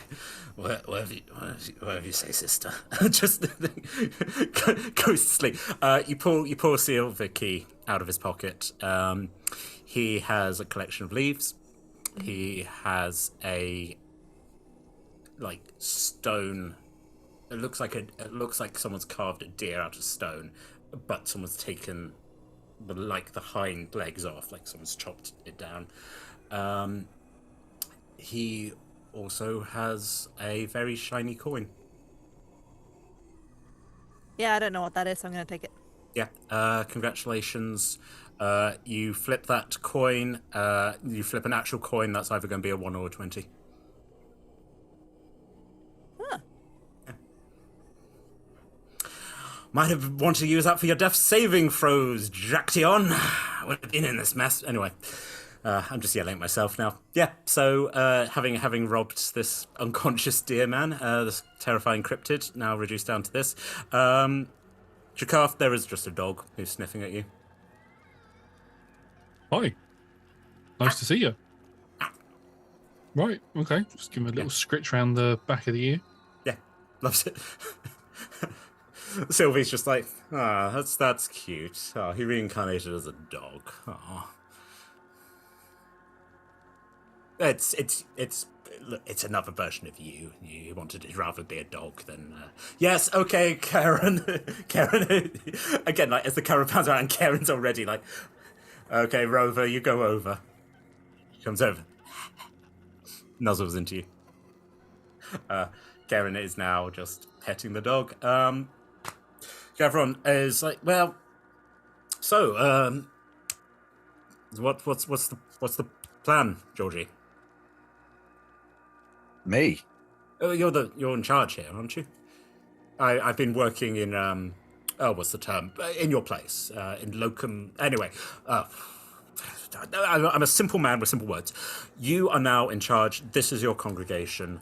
You also will probably need to decide what you do with the various souls. I mean, from my understanding, they can't go anywhere. But if you want to break them up, put them in, make them into walls, that's your prerogative. I don't suggest it. I don't think that Helm would like that. But we are far away from the eyes of the gods. What do we think, team? What's the play? I'm not 100% sure, but I'm really feeling like a pull, as if something's trying to pull me back. I don't think we've got whatever it is we're going to do. We're going to have to do it quick. It doesn't feel like we have much time. Well, we still need to get rid of the Tarask as well. Oh. Still got the glue for that. We bring them here? That was the plan, right? We bring them here. We somehow smush the Lokis together so fun Loki can control not fun Loki. And I guess we make some sort of moral judgment about whose body they get to live in. And then they defeat the Tarask prophet? Sounds like a plan. And failing all, we get to go to war against the Tarask for all eternity, which, is actually, I think that's pretty much part of Helm's great plan. Again, as follower of Helm, that does sound amazing. Sylvie's like, also, our afterlife is often Valhalla, which is a lot of warriors fighting. That does actually, there are worse fates. That Tarask destroyed everything and everyone that I ever knew. So I figure if there's anywhere to fight someone that you've got a bone to pick with, it's probably here. Hey. Hey, oob. That's what the kids say now, right? I'll shut up. Anyway, yes. It sounds like our biggest challenge is going to be, where does the mask go? It seems that it needs a host, but what if this, you were saying something about merging two versions of the same person together? Okay, the way I see it, this Jack person, we didn't know him for that long, and he wasn't that great a guy. Sure, he was a beefcake when it came to fighting, but he was gonna go around murdering all the other Jacks. That's you included. So, Georgie and I talked about the fact we might have to kill him anyway, so maybe what if both Lokis were in his body? That sounds... And then he's not going around the multiverse trying to kill all the Jakarths. Sounds good to me. Sylvie still needs to be in charge, though, so how do we make that happen? Do we need to weaken this other version of me in order for this version of Loki to be able to easily take over the other version? This is very confusing. We just beat 7 shades of shit out of the alternate version of you, and we're good. Golden. Well, let's do that then, and hope that this Tarask doesn't get summoned. No, we want the Tarask to be summoned. Oh, okay. Well, do we want the Tarask to be summoned before or after this Loki has taken over the form of the other Loki that's in the other version of my body? it's summoned before, then it can maybe help us subdue bad Loki. If it's summoned after, then Loki can help us subdue the Tarask. So I think it's either or. But either way, if it's here, it gets stuck here. Georgie can't die here. So And it's you're all fine. all already dead, so you can't die here either. So, I- so the only person that can die here is me. Yeah, you're fine with that, right? Good to know. I can leave if that helps, and then see if I can bring them back. I have no understanding. Do not understand why you leaving would help us. I don't know, but I can. Right. Can you wait? I was thinking- Did Dottie? I can't remember. We might have discussed this already. Did Dottie make it here? Everyone who was in that circle got Yes. dragged. Where is Dottie? Is she in the Good chapel? She's not in the chapel. But What she happens wasn't the if ship. I mean, the goddess is here. Mm. is Pip here? Pip's been Pip's been robbed. All right, I was going to say different names for different people is Yeah, no, that's there's the Jackson. Pip, he'll probably go back to Pip now. Did you say that? Sorry, but I heard you mention something about some sort of multiversal travel key or something, and that you've got it. Okay, right. I was just wanting to make sure that Dottie wasn't, or whoever this Dottie is, wasn't taken by Jack, as we're going to say, in order to access the key. Tony, make a contested sleight of hand check. Oh no. I mean, 12. I would be very surprised if. Yeah, you hold up the key, which is just snatched out of your hand, as a very battered-looking man in a mask just stands there holding it. Thank you very. Oh, great! We don't much. need to work to get you here. No, I've been here the entire time. I'm like a bit like your turtle's here as well. Other version of me. Hello. What happened? I don't really. You know what? Just looks around you. Just let's wail on him. Let's get this done, and then I'll try and stick my body in here. We'll come up with a plan later. I don't think. Roll initiative. You just kiss and sort it out? Smush together? Sylvie's like, I'm not against that plan. Fusion. I'm gonna try the initiative thing again. Well, 21. 21, you say? I rolled a 9. A 9, you say? 22, I see.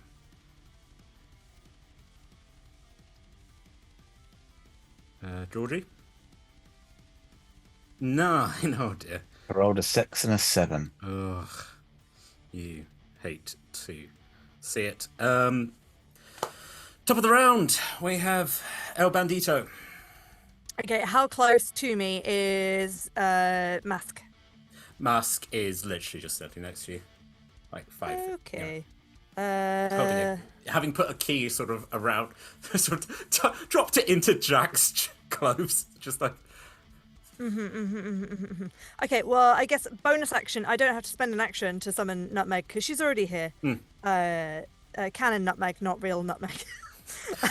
I've also been here the entire time. Just. Well, as we're all Horrible. within 10 feet of each other, we all can now from her get.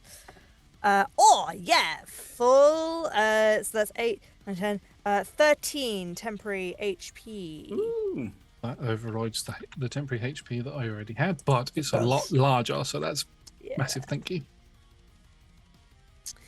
And then action-wise, I mean, I'm not great in very close quarters, and I've just used my bonus action to do that rather than Misty Step out the way because I'm a genius.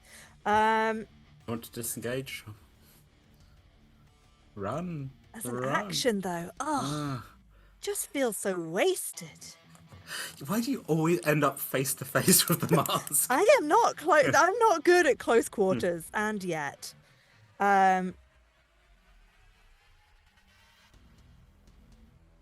No, see, that's gonna. We're all so close. Ah, right. Sorry. I think I'm going to go. Well, hopefully you're just as good at this as the other one was, and I'm going to cast haste on Jakoth. Please be fast. Ah! I certainly will try. And then I'm just gonna like curl up in a little, tiny little ball around Mask's feet, and hope he doesn't see me. I mean, I see. Again, it's just like a mask looking down. You're like, don't you shush me, princess. That is Tony. Karen. Cool. How am I also quite close at the moment? How close do you think you were standing next to Tony? I think you all kind of gather around the altar. So Pretty close. Yeah. In a huddle. Yeah. Alright, so I'm gonna start with the talking bit though. Just go. Are you okay though, Mr. Loki? Oh, been better. I mean, this new body's. Well, I was kind of hoping that the souls would come with it, but I can work with this. I'll break it down, use the parts, form a new body. Planning on doing when it's all over? Oh, well, that's very much me thinking ahead. That's not me. But that's what got you into trouble in the first place. It was a funny prank, maybe not the right target audience. And then there was some disproportionate retribution that hurt you very badly. But you need to kind of take sense of yourself. And rather than reacting in this kind of pain, maybe thinking about acting in a positive and beneficial manner. And if you want, we can talk about therapy. Interesting.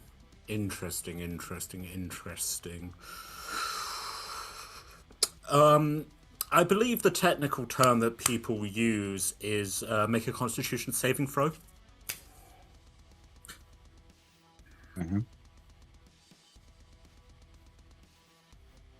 You bet, bitch. That is a natural 20. You're fine. Yes. So you're half. Okay, I Misty step out the way. Oh, no, it's everyone within 20 feet. Oh. Yeah. Good. What was it? DC 18 Constitution. Ooh. Is there any bonus for being close to Tony? Is it to be charmed? It Or isn't frightened? to be charmed. No. Sorry. Well, it should be all right. That was a 19. So you take half. So 21 Karen, for me. you're fine. Half. What was full? Chikaf, what you? I rolled a 7. Okay, you take full. So 17 necrotic, and so apart from Chikaf, halved. So 8 for the rest of us. Yeah. The mask looks a bit annoyed, having basically just sort of blasted. Again, looks at it and it was like, why is this not working? Sylvie's just like, it's because you're not attacked the multiverse, the meta. You can't see through you. I'll explain it to you when you're me. No, little dear boy, I haven't considered therapy. With my reaction, I would like to force a wisdom saving throw on their part. Sure. That is a 21. That's fine. Then Misty step out the way and go.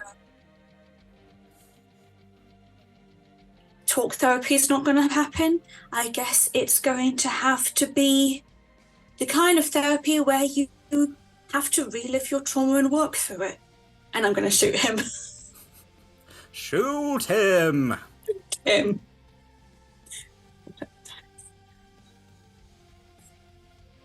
Okay, that is a 21. That does hit. Fantastic. So that is a normal one of these, and then I'm already on fire, and I'm going to use a spell slot for psychic effects.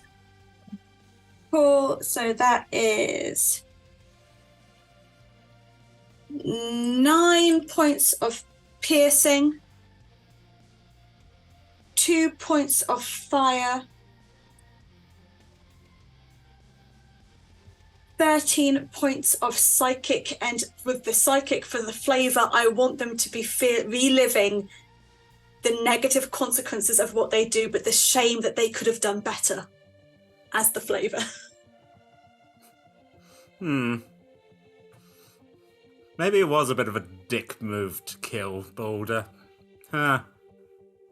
Interesting. Well, you've given me a lot to think about, little one. Let's shoot at them again. 23. Oh, you utter bastard! As the arrow goes into Jack's chest. I can do. And that is 11 points of piercing and 3 points of fire. Inoculation therapy it is. Ouch. That your turn? You can get out of this any time by rethinking about what you've done. That is the end of my turn. Back up some more. Oh, you are all very... Why is there another one of him? Pointing, finally clocking Jakov. Where did you come from? Somewhere called the Prime Plane or something. I don't know. Everybody keeps referring to me as Jakarth Prime. I have no idea what that means. That's very exasperating. Okay. Starts moving hands around. Anyone have anything like counterspell? No. I mean, there's silvery bobs. Rangers. 3 rangers and an artificer. So, Not our wheelhouse. Loki. What do we know about Loki? He's a trickster. He dimension doors. Just whoop, gone. And as you turn around, you can see out of the door, like 40 feet out where you just sprinting. With advantage, Georgie, roll history. Okay.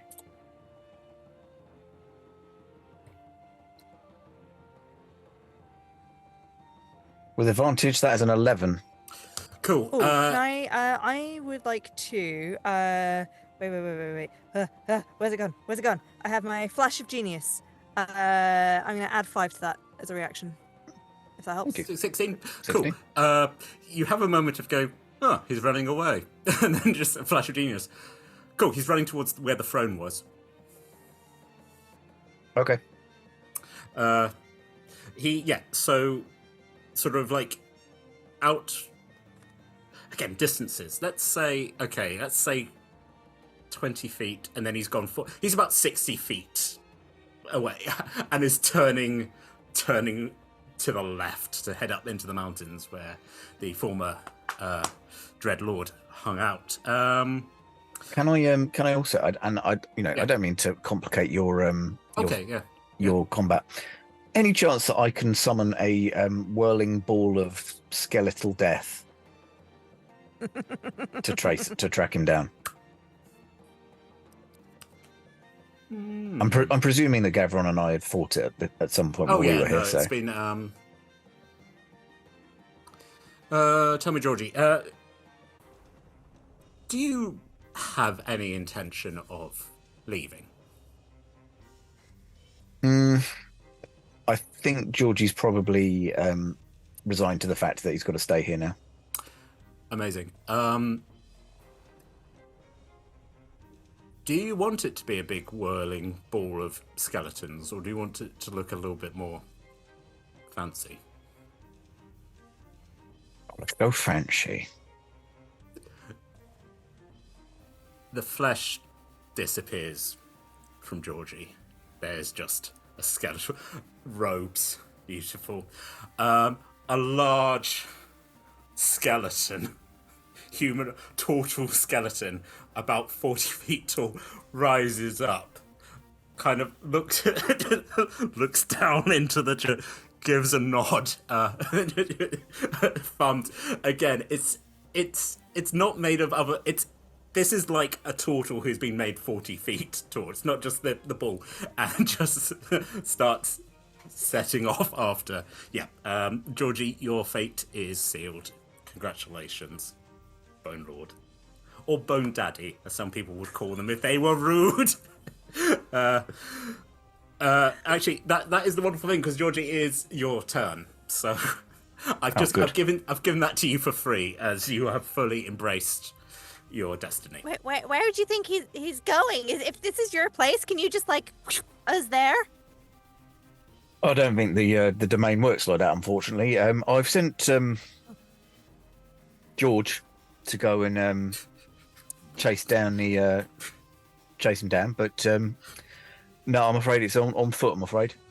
I'm so slow. All right, well, you up on Roberto's back. I'll run.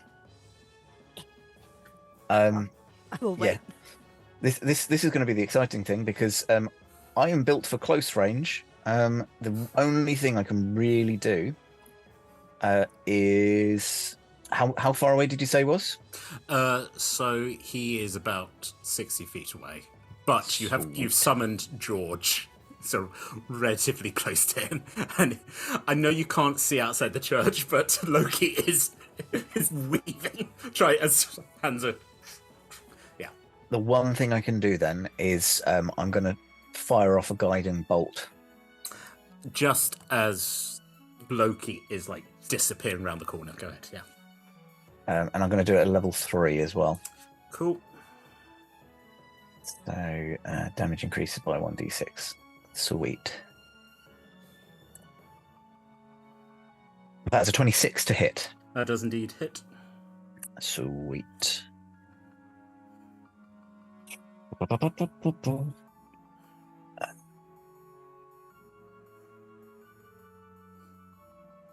That's a lot of low numbers.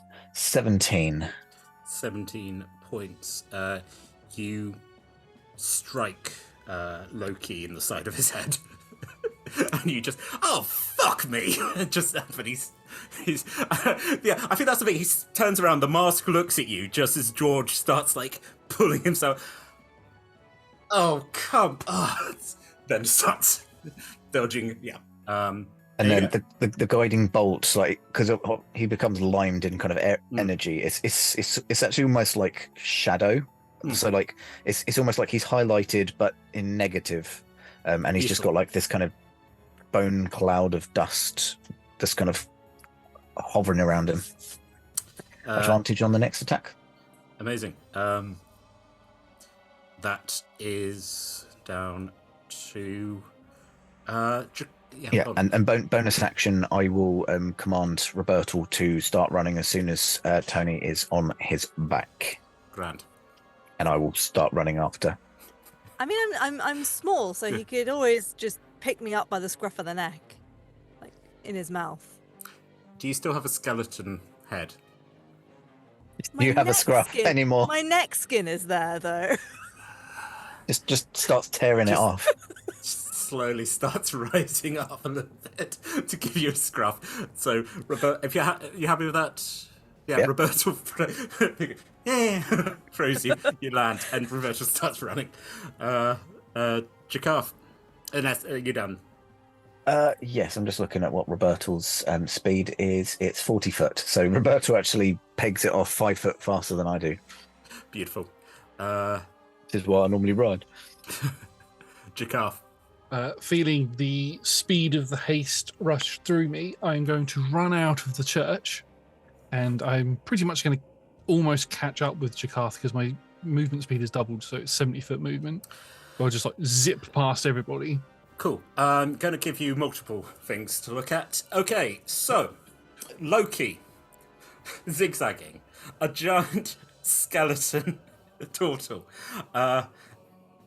on the distance, running, there is a Medusa charging, and pursuing her at like a good distance is probably one of the biggest things you have ever seen in your life. To look up at it is horrific. Can you please kindly, my sweet lad, let me look at 120 feet? No. Okay, it's not that close. You're just looking at it and you're like, that's big. That's a Trask. That I'm is more a focused Trask. on me. Yeah, no. Other me. Other me, utter me. Yes. So You're still currently within 30 feet of me. If I've gone 40 and you've gone 70. oh Okay. yeah, just Just about. on the edge. Yeah. I didn't realise that other versions of me were this cowardly. And as I slide into place and go to pull my bow back, I disappear from view and appear 10 feet in front and fire a shot as I use distant strike. I'm also bonus action going to planar warrior him as well. Cool. And attack with advantage because of guiding bolt. Sharpshooter. Cool. That is a 25 to hit. That hits. Okay, so this is all going to be force damage. As part of the attack, I'm going to make it a favoured foe strike. Fair enough. So that's 24 plus 1 is 25 plus 2d8 is 12, so 37 points of force damage. Ooh. Gosh. Okay. 37. You get it under the mask. So he's still going, but he's got an arrow through the throat. I'm going to shoot him again then. Please do. I don't get the favoured foe or planar warrior this time. It's just a straight shot. That is going to be a 20 to hit. That does hit. That is going to be 19 points of piercing damage. Magical because it's a +2 bow. Perfect. Stick it in. I'm then going to use my hasted action to attack again. Mm-hmm. Which is a 18 to hit. That does hit. That is going to be 23 points of piercing damage. Beautiful. And then my eyes just light up, go quickly change to a draconic hue, and then go back to normal orange. And I'm going to use action surge to attack attack 2 more times. Go ahead. With sharpshooter. Shrikum. That is a 24 to hit. That hits. I'll just roll both attacks. And a 16 to hit.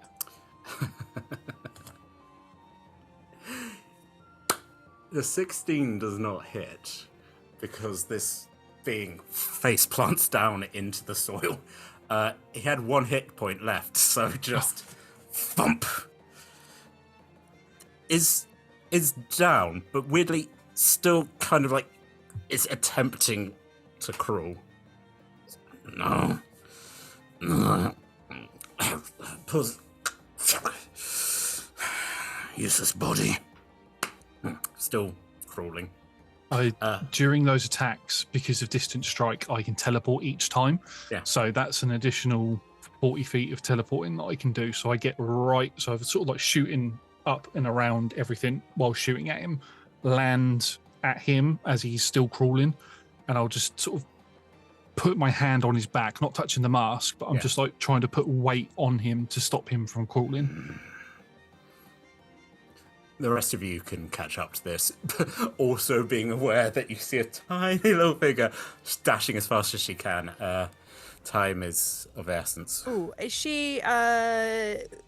She's within 120 feet of me. Yes. Great. I'm gonna vortex warp her to us. Tarask. Yeah. You're It's all okay. part of the plan. You're okay now. Amazing. Okay, what are we doing? Can I take the key back off? What's he done with the key?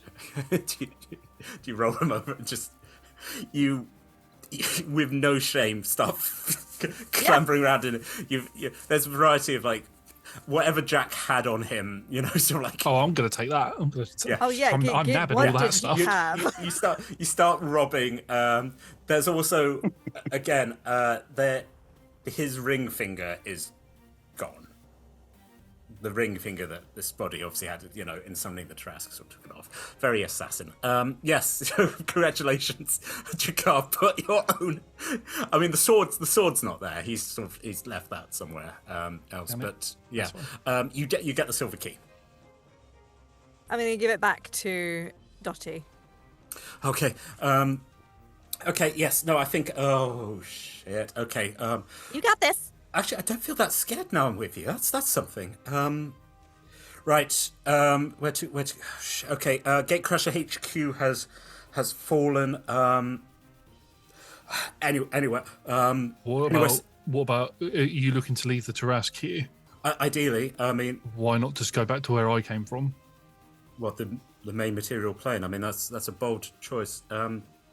Wait. We gotta spread the glue. The Taraska's gotta run over the glue and stay here first. I'm pretty certain that the glue has to have about a minute to set. So we'll not only need it to be here, but also to stand still for a minute. I mean, so do we need to distract it? Or you can all have your souls back. You lot can go. Again, as you're saying this, as a giant skeleton turns around and is like, "Oh!" Or we could use that to distract it for a minute. Big Georgie will do it. Big Georgie will do it. I will kind of say that. I mean, the Tarask is the Tarask, but if you're gonna try and do the glue, are you just putting it down on the bone dust to try and? I think if you were going to try and glue it to anything, it would need to be something a bit more solid than dust. Yeah. I don't know. It's already stuck here. What's the point in? I don't believe in glue traps. I mean, okay, Dodge Kid. You do actually have a large thing that could grapple if it was holding on to. I mean, maybe it'll break the arms off, but we could try. What if we glue the Tarask to Big Georgie? It would slow him down. Big Georgie. It's like on Big Georgie's back. And then you could have like a Tarask cannon. Big Georgie's sort of like lying down on his tummy. I mean, we need to get its attention though, don't we? So maybe we shoot it a couple of times to get it to come towards us, and then as it steps on Big George, we could teleport out to wherever we need to go. You want to try that? Do you want to try firing an arrow at the Tarask? Tom, if Big Georgie is kind of gone down to try and to allow us to try and glue the Tarask to his shell, can I try and make this bone turtle look a little bit more like a female Tarask? Roll me a nature check.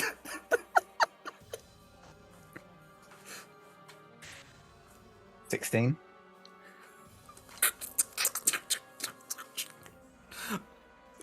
Woo woo.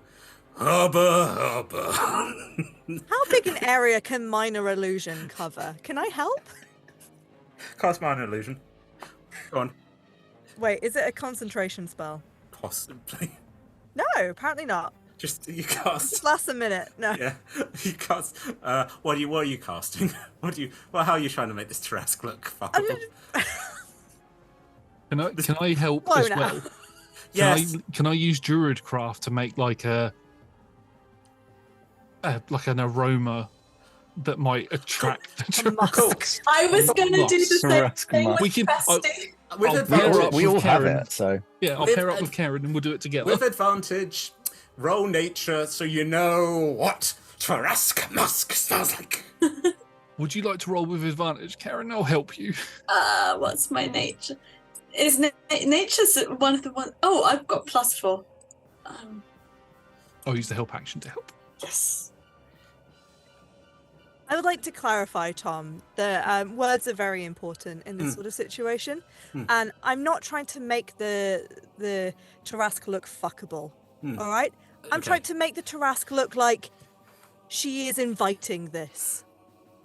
Are you trying to make the bone Tarask into wifey material? Is that what we're going for? No. No, Good. Good. she's looking like her own strong, independent woman who is like, "Hey, you're hot. Do you want to go?" Consenting.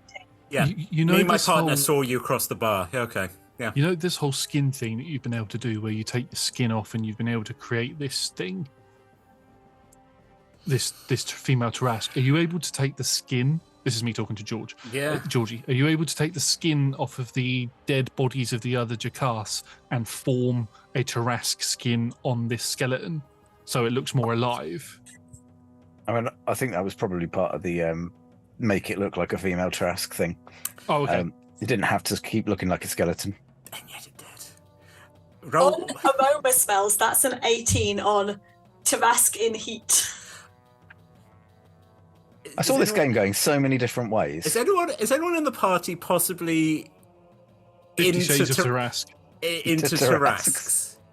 You know, I know there's a lot of people who are into monsters out in the anyone in the party who would find that attractive. That. I mean, it's my mortal enemy, so. Good. So definitely not folks, My first time seeing one in person, so nope.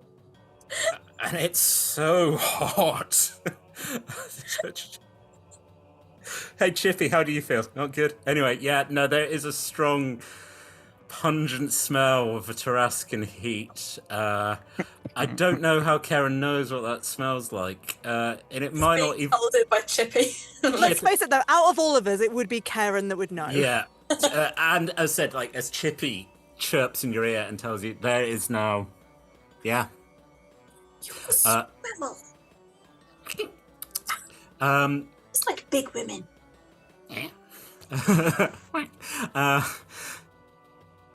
Right. Cool. The Tarask is going to be here very shortly. You'll look at it thanks to Tony. You don't feel scared, which is the wrong thing. You are feeling the wrong things about the Tarask. We got this, team! Jakarth, you've still got your boot on the back of Loki, who is doing his best to still crawl. What are we doing with this? Because we need to get this mask. Are we still looking to fuse the two together? Sylvie has walked up and is like, I'll tell you what, why don't you... Let's move this aside as... first of all, resolve what you're doing with the... Oh my, hello! hey, do you... What, I thought horses. Yeah. Anyway, yeah, so are you going to try and glue the... Who's is that the plan? got the glue? I mean, I've got the my little glue. flying boot, so I can just go and fly and dribble it over the back of... Go and lube up the. Yeah. Hands, massive Tarask hands. Yeah. We're going to call her on- Terry. She has a name. She's her own independent person. Her name is Terry. Terry the Tarask. How high up do you think you Wait. fly? I've got Did an we- idea. I just put a pin in that. It has occurred to me.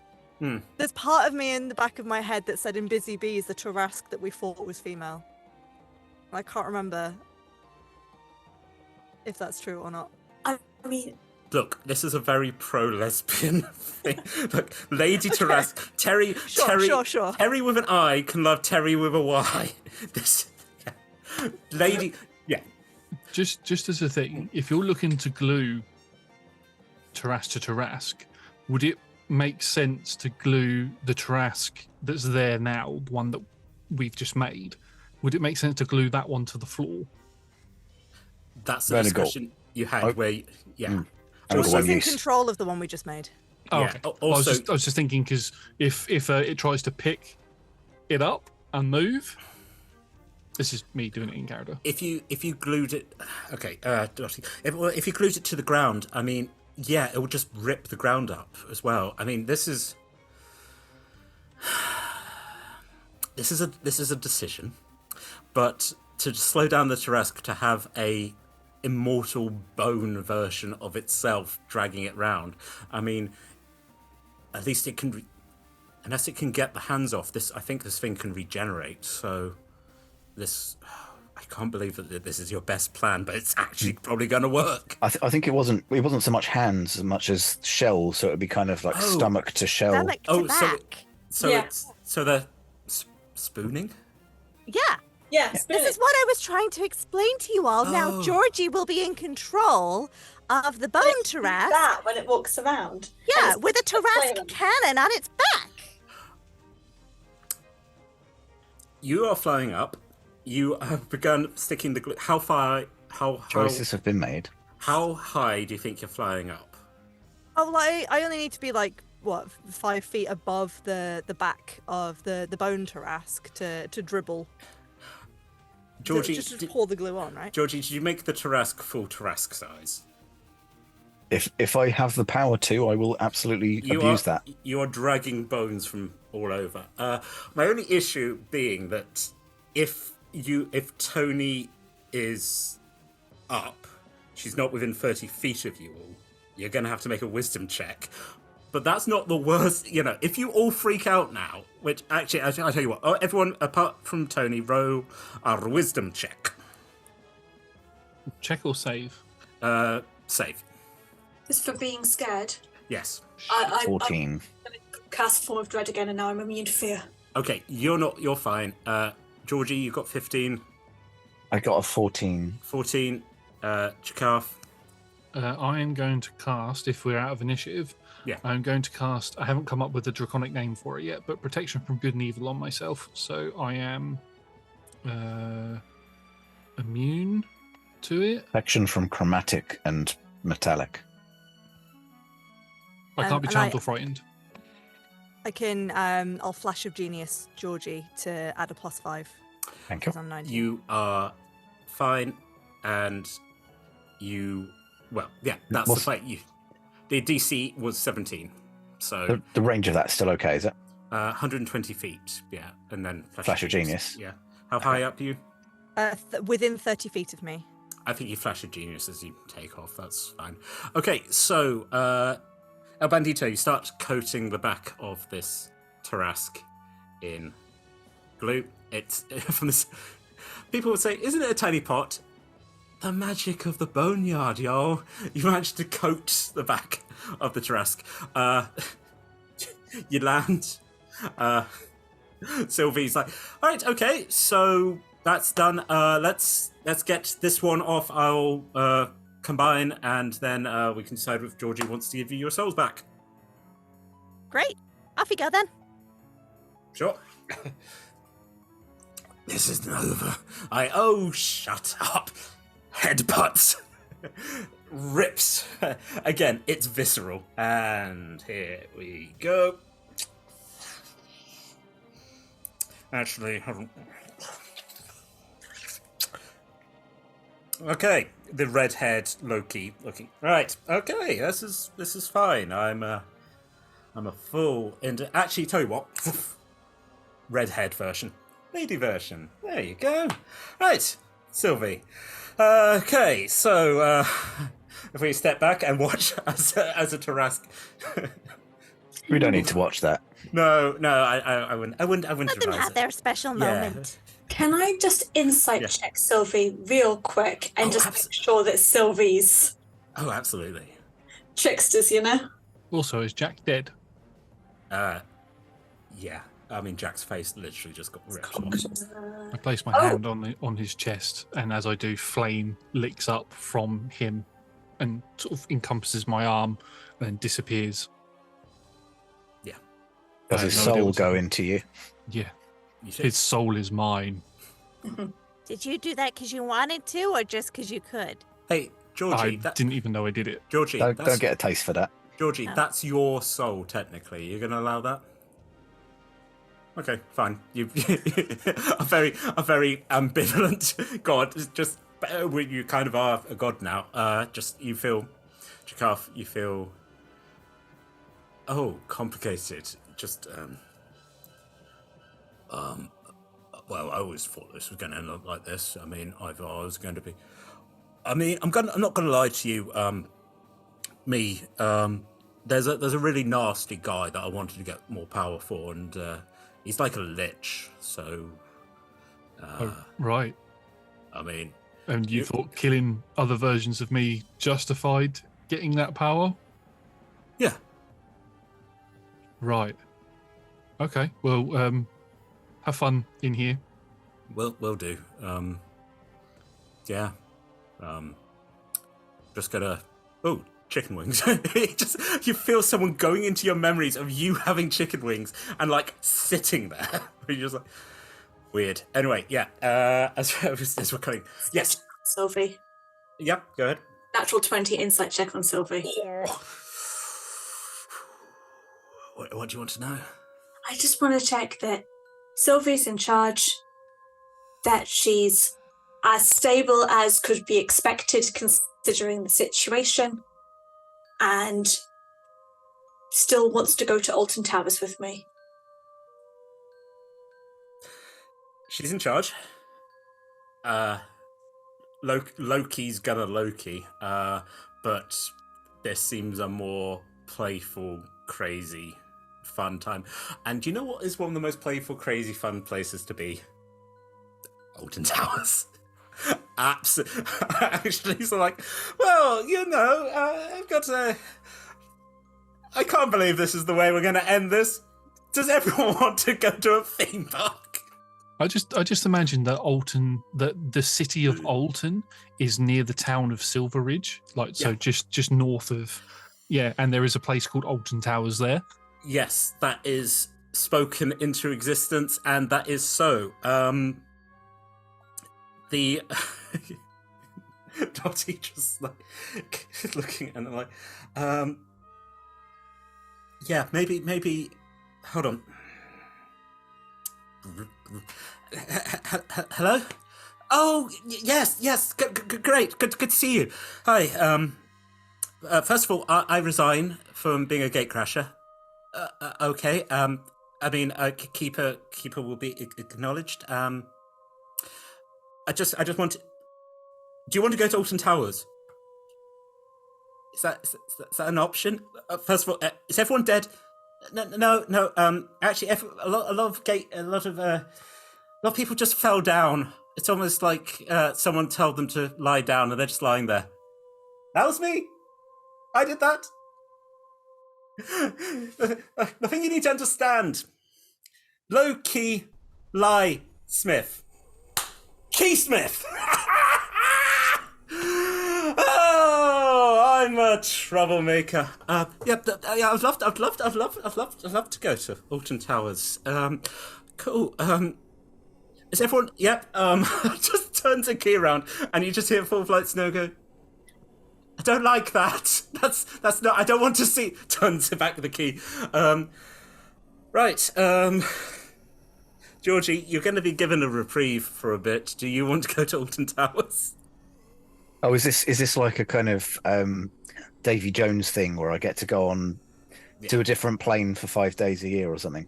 You are you're being given. You've been given again. Technically, you've been given hollybobs. Yeah, again. Yeah. That's the thing. You are given 5 days in a year to travel. Would you like to spend one of your days going to a theme park? Oh yeah, I think I can probably spare a day to. Amazing. So as we come, yeah. And Mother and Jack Dion come too. Oh yeah, anybody who wants their soul back can have it. You are, Georgie, I think possibly pleasantly surprised by the number of people who are content. Gavron, again, I just got you back, Georgie. But now you are here. Any other? Good God, what is in the name of Helm? Don't look. The Bone Lord informs you do not observe It is the Bone Zone. As bones, like a wall is being built around as the inexhaustible Tarask is stored away. Actually, yeah, quite a lot of people decided that they want to stay as skeletons. They died rather violent deaths. This is actually, having expected like a Valhalla style end, this is actually quite pleasant. And strangely, like actually some of the people who have been killed in the Feywild start popping up. So there's suddenly just animals as well, like little skeletal animals. But yes, you ask, Sturge. Yeah, Ron, I think my first command to Savone Lord is to start planting some flowers. I think let's get a garden going. He's Oh, I Yeah. have something for that. Tony's gonna rummage around. So, in my multiverse, our Feywild doesn't exist anymore, so we have no need for this. How would you like the first fall? And it's just a little crispy leaf. The first leaf to have ever fallen in the autumn forest in Tony's Feywild that she protected for her nutmeg. I don't know what it can do here, but maybe something fun. Here you go, Gavron. You are now the protector of the leaf. Thank you. As he holds it in one hand, and the other hand like touches the dust, like a small sprout starts pulling its way up. It grows bigger and bigger until it's about 6 feet, and then out of it crawls a small squirrel. And Sylvia goes, life tree. That is fascinating. Okay. You've all done surprisingly well. I'm glad I chose you. Dottie's like, shut up. Noted. Right, Alton Towers, is it? Yeah. I turn to Dottie and go, and when we finish with Alton Towers, we're going to talk about unions and proper human resource management. I think that's fair. I mean, hopefully a large part of the more corrupted gate crashes have been removed. But yes, no. Would you like that? Would you like to come back with me to the base and we can? I'll do that for a bit, but roller coasters first. Whee! As we cut to the image of a man with dragon-like features, a young man with antlers, behind them a skeletal turtle, a tanuki with antlers, behind them a white with no fur. With no fur, completely You opted to remain skeletal as well. skeletal head. Behind them a Medusa whose hair is going wild, and a Tabaxi, and also right at the back a very small kobold in the robes. He's like, I'm having a great time, and just sitting. That is the screenshot that we end on. Well, not completely, because in an alternate universe, there is a woman, a doctor who is planning and is running for her life as various abominations chase her. She is furious. She is absolutely furious. Absolutely mad. Would you like to finish by giving us some words that you promise to get your vengeance? Go on, give us a small speech, Nat. But I'm not Go on, prepared for this. You can just scream if you like. Just nah. We'll return. Wow. Thank you, everyone, ever so much for joining us. You ever get the feeling, folks, when you're trying to finish something and you're like, okay, I think I know how I'm going to resolve this, and then they suggest... Look, usually I say this is not a kissing game, but it has inevitably turned into a kissing game. If you have enjoyed us for this chaos, thank you so much. It's been a great time. I've had a lovely time, and that's the most important thing. If you have enjoyed what we've been putting out, we do play Dungeons and Dragons here at Roll Together, Mondays to Tuesdays, 6 to 9 p.m, or technically probably now 9:30. BST GMT, and Tuesdays are the repeats, I believe, or we might, I don't know what the schedule's like. I don't understand time, as shown by everything, and the fact I'm even making this longer. Friday, 6 to 7 p.m, Talk Together / Talking as a Free Action, where is a chat show where 4/5, maybe even 5/5, and we can basically yell at Talia to come and create a terrifying persona. We talk to members of the TTRPG community, and we also run dungeons. And now all the streams can be found at twitch.tv/rolltogetherrpg, and the archived footage is found at youtube.com/rolltogetherrpg. A couple of days later, you can also find us as a podcast at Rolltogether RPG. Now, biggest thanks to the D20 Club, one of their local oh god, I sort of managed to do it. One of a local currency / goats. Surprising lack of goats in this campaign. Huh. Anyway, I suppose goat horns. Yes, goes towards. Also, they've made us a Discord and a wiki, so if you have any questions for us, please do put it there. Good luck to the wiki, as I just constantly shout out various different things. Then, yes, just to wrap up, sponsors, supporters, great time, social media, whatever Twitter is now, Roll Together RPG. Thank you so much for watching. I'm sure these fine folk will return. And now we end with the observation of the cat. Good night, y'all.